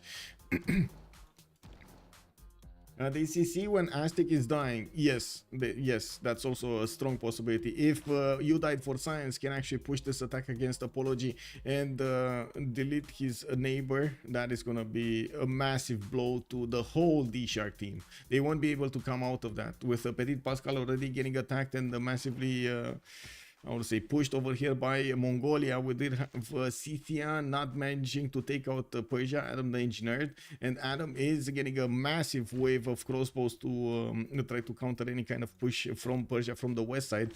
Abu is also deployed here. He did manage to recruit it. That's pretty pog. And I do notice Isaac Newton is the next one of these scientists. Okay, campus research projects coming in. Yeah, definitely they want Newton. Scythia wants Newton. Is England gonna get it though? Oh, campus research project coming up next turn. Shipyards, multiple shipyards coming out. Also, 2 of these libraries for more points. He still needs to one turn these, get as many of these units out as possible in a good enough time in Portsmouth. Spy Malinanco, he just noticed his opponent doesn't have a defense there. That city just got left open. Ray M, wait, is Ray M gonna settle a possible connection city? No. He gonna settle the rice tile. Well, if Malinanco goes down, wait, what kind of admirals does England have? And where are his admirals? This is one admiral, this is Cimerius. Does he have the opportunity to get like ironclad, privateer? Okay, privateer, another privateer. Okay, very nice. That's 2 sea dogs for England. That's gonna help him keep on doing the damage against his opponent. If he does manage to get Malinanco, he could just teleport that. Wait, when you activate this one, does it put it in your capital or is it with the unit? Because there's that one with the melee that actually gets put into the capital is very annoying. You need to plug all of the capital tiles, like the capital tile and the harbor tile, to have it pop where you want it. Does anybody know? Hello, chat? I am begging for your wisdom, chat. Tell me. Oh man. Anyway, let's see. Diplo quarter here. We got universities from Scythia. Definitely needs more science. Only on 130. I Flores is 200 and 213. While you died for science. Oh my god, he actually got 200 and 200.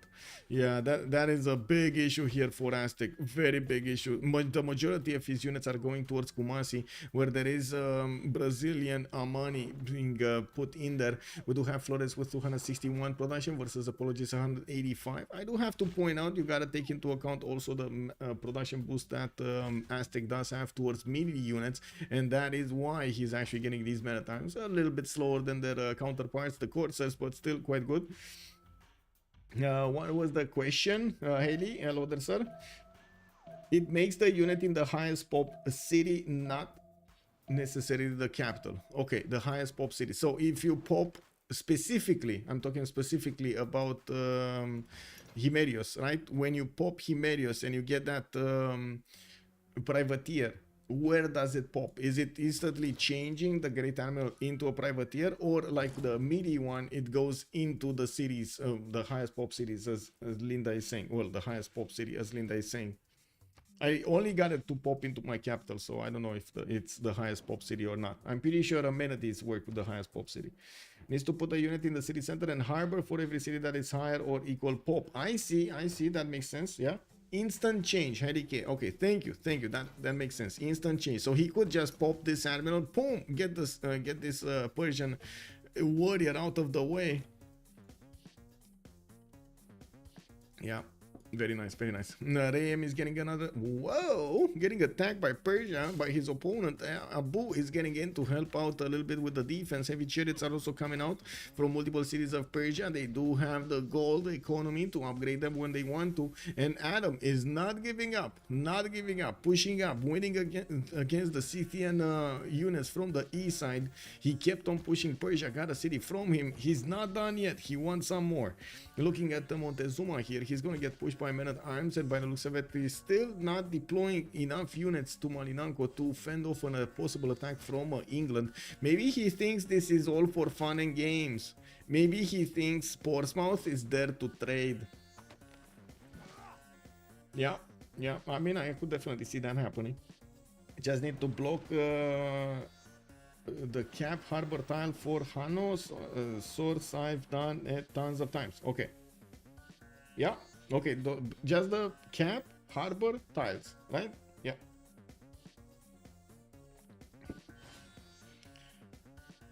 Oh, sorry, that was my bad here. I was referring to Francis Drake. My bad. I was taking a look at his bonuses here, and then just for the sake of speed, I actually clicked on Himerius. You're right, Mamalito, you're right. We were talking about Francis Drake. I should have actually asked about the Francis Drake.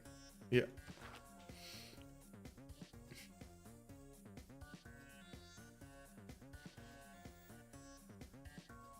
Okay, so let's see what's going on here. Looks like another 2 tiles have been acquired by Mongolia, pushing in through the English defense, getting to his main cities, the meat of things.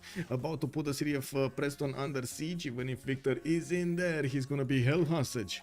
We do have Shachikan getting those Kesheks to start running around all over the place and doing the damage against his opponents. And now that Knights came out from England, I mean, don't mind if I do. Maybe these Kesheks are actually gonna get some free units here. Why not? Well, definitely the Kesheks do the damage against these Knights. No question about it. City of Preston being placed under siege. Trungtrak does need to move a little bit further to give the bonuses to those units, but he does want to drag these follow-up units from the south next to him. We do need to see all of the... Oh my god, look how many Kesheks are coming. Oh my god, 2, 4, 5 more Kesheks with another 3 Knights and 4 Knights and another wave of Knights. Okay, I like. How quickly can You Died for Science get his thing? I do see caps coming out from Aztec, and now he does have 2 of them. He could try to push into You Died for Science City, even though I doubt that he's actually gonna be that successful.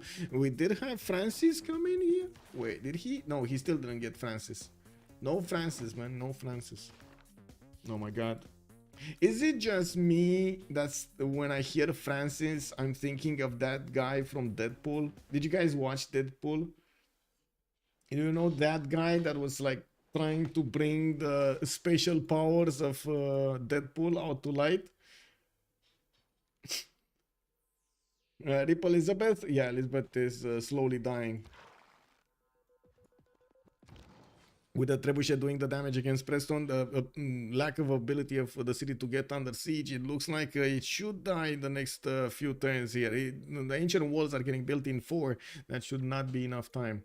I don't know where the second spy of Mongolia is. I don't see it in the capital. I don't see it in the other cities. And I was expecting him to get another spy just so he can get that to a level 2. Maybe he put it somewhere else and I don't know where. Where did he put it? Maybe he sent it to get some gold from his opponents, I'm thinking. No, maybe he's still underway? Okay, interesting. Or did he lose it? Because he has another spy coming up from Karakorum in 4 turns. Did he lose it making a mission? That kind of sounds like about the same time that he would have finished a mission. So that might be what happened there. Anyway, does he have a +6? No, he doesn't have any more bonuses with... intel against his opponent, but he still has the massive units going against him. So yeah, going against his opponent. I did also notice Apology has upgraded the units next to Kumasi and is slowly getting the pillages from that. Kumasi is not waiting and is making a massive army of catapults. We do have quadrims also getting out from Flores' cities. These are going to turn into Minas Gerais, while I do notice Flores is getting a heavy chariot in the borders of the east of the west of Kumasi and getting quite a few more heavy chariots from the western cities. He's going to need to upgrade them as quickly as possible to the next technology units and get to Cuirassiers probably to help fend off an attack from Aztec. While I think he needs to also transmit to England that he needs to put a step on this. 1 turn away. Okay, never mind. He's 1 turn away. Did he get it? No, Musketman coming up. Okay, so 1 turn away. You died for science. Only has 1, 2, 3, 4, 5, 6, 7, 8 of these red coat. Why 8 red coat? I mean, okay, I know the magical number is between 7 and 10, but that magical number is working before you get nationalism. He already has nationalism, so he should be on like 14 or more. So you have the ability to core up. There's no other reason. Just have the ability to core up. I had seen a 2-star Sea Dog on the north of Scythia. No? Wait, you saw a 2-star Sea Dog? Yes, you did see a 2-star Sea Dog over here. Oh my god. He's gonna feast on everything. You died for science, getting 1 Sea Dog. To pirate all of the... Oh my god, look how much gold there is here. 1, 2, 3, 4, 5, 6, 7, 8 trade routes, guys. 9, 10, 11 trade routes. Oh, that's a GG. That's a GG. They were getting into the gold. They were getting into the trade lines. They were breaking England. And they were withstanding their opponents' attacks. Why so serious? Did manage to get this win against their opponents, Saint DShark, and managed to secure that place, I think, in the Division 1. Linda, that is correct. Can you tell us if they actually secured the victory right now? They got to the first division. Unbelievable. That's a success story right here. Baron, also good evening, good day, sir. Congrats to WSS. Woo woo! Division 1. WSS, I gotta say, DShark definitely need to put a step on it to see what they can do in the next season and take that slot back from WSS. It's quite a bit of circle happening over here. We do need to move on the chats and see post-game chat here, hear them out and check out their opinions. I do need to switch a few of my settings to actually be able to hear what's going on, so give me a second so I can do that. I think so, and I'm just gonna wait over here in the post-game one to see when they are gonna join us to give us the read on things. Yeah, a great season from DSharks as well. Yeah, big congratulations. Thank you. We're getting big over there with Brazil. Big Civ. Big Civ, yeah.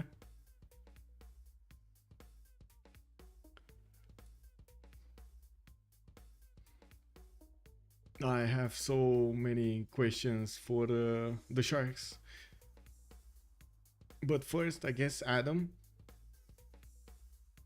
Yes.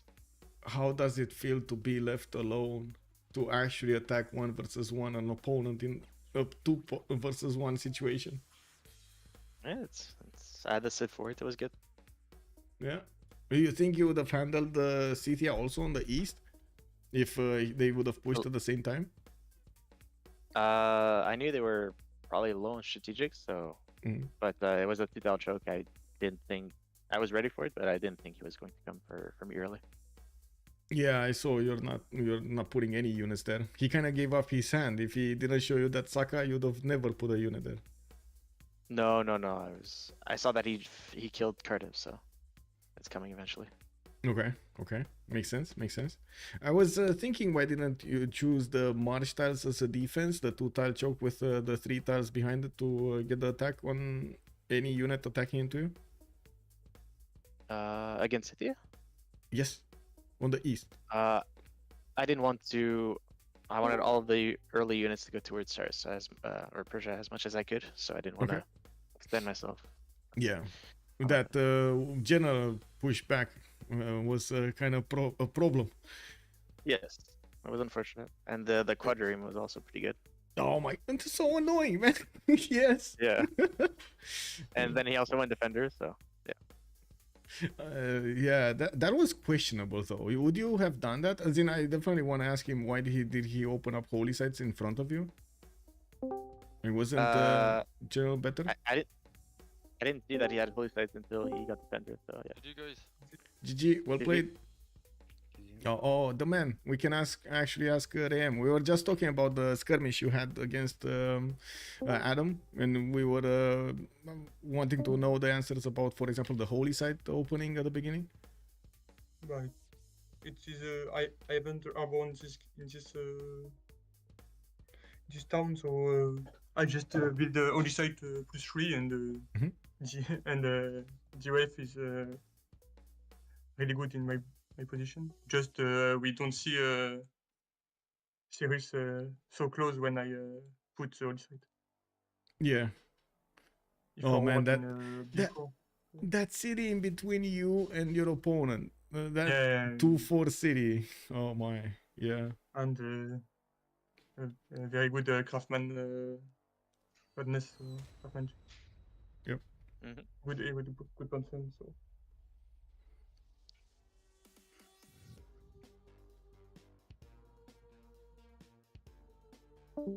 What was the plan over here to try to come back into the game from you Sharks?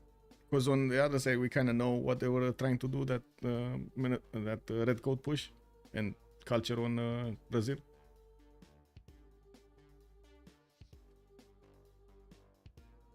What was did you say? skating on Moctezuma, but I was not killing. I go bottom tree and push on line infantry. I see. That's why you are getting all of the pre-builds in the south. I see. Yes.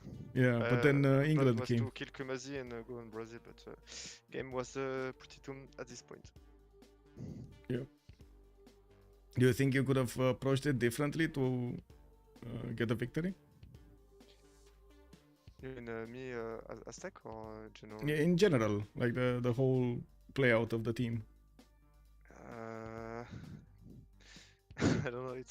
It's hard when someone gets it's in the middle of 2 players and we don't get any general. Oh yeah. So maybe if we had more pressure on general, we could kill Persia or at least give it less impact. Mm-hmm. Yeah, What was makes the sense. remap decision? We had two coastal trades on Aztec and we Persia. don't see Mongolia at this time, at this point. Hmm? We don't see Mongolia Yes, and we didn't see turn 10, Mongolia as well. so we thought It was with him. you were gonna remap.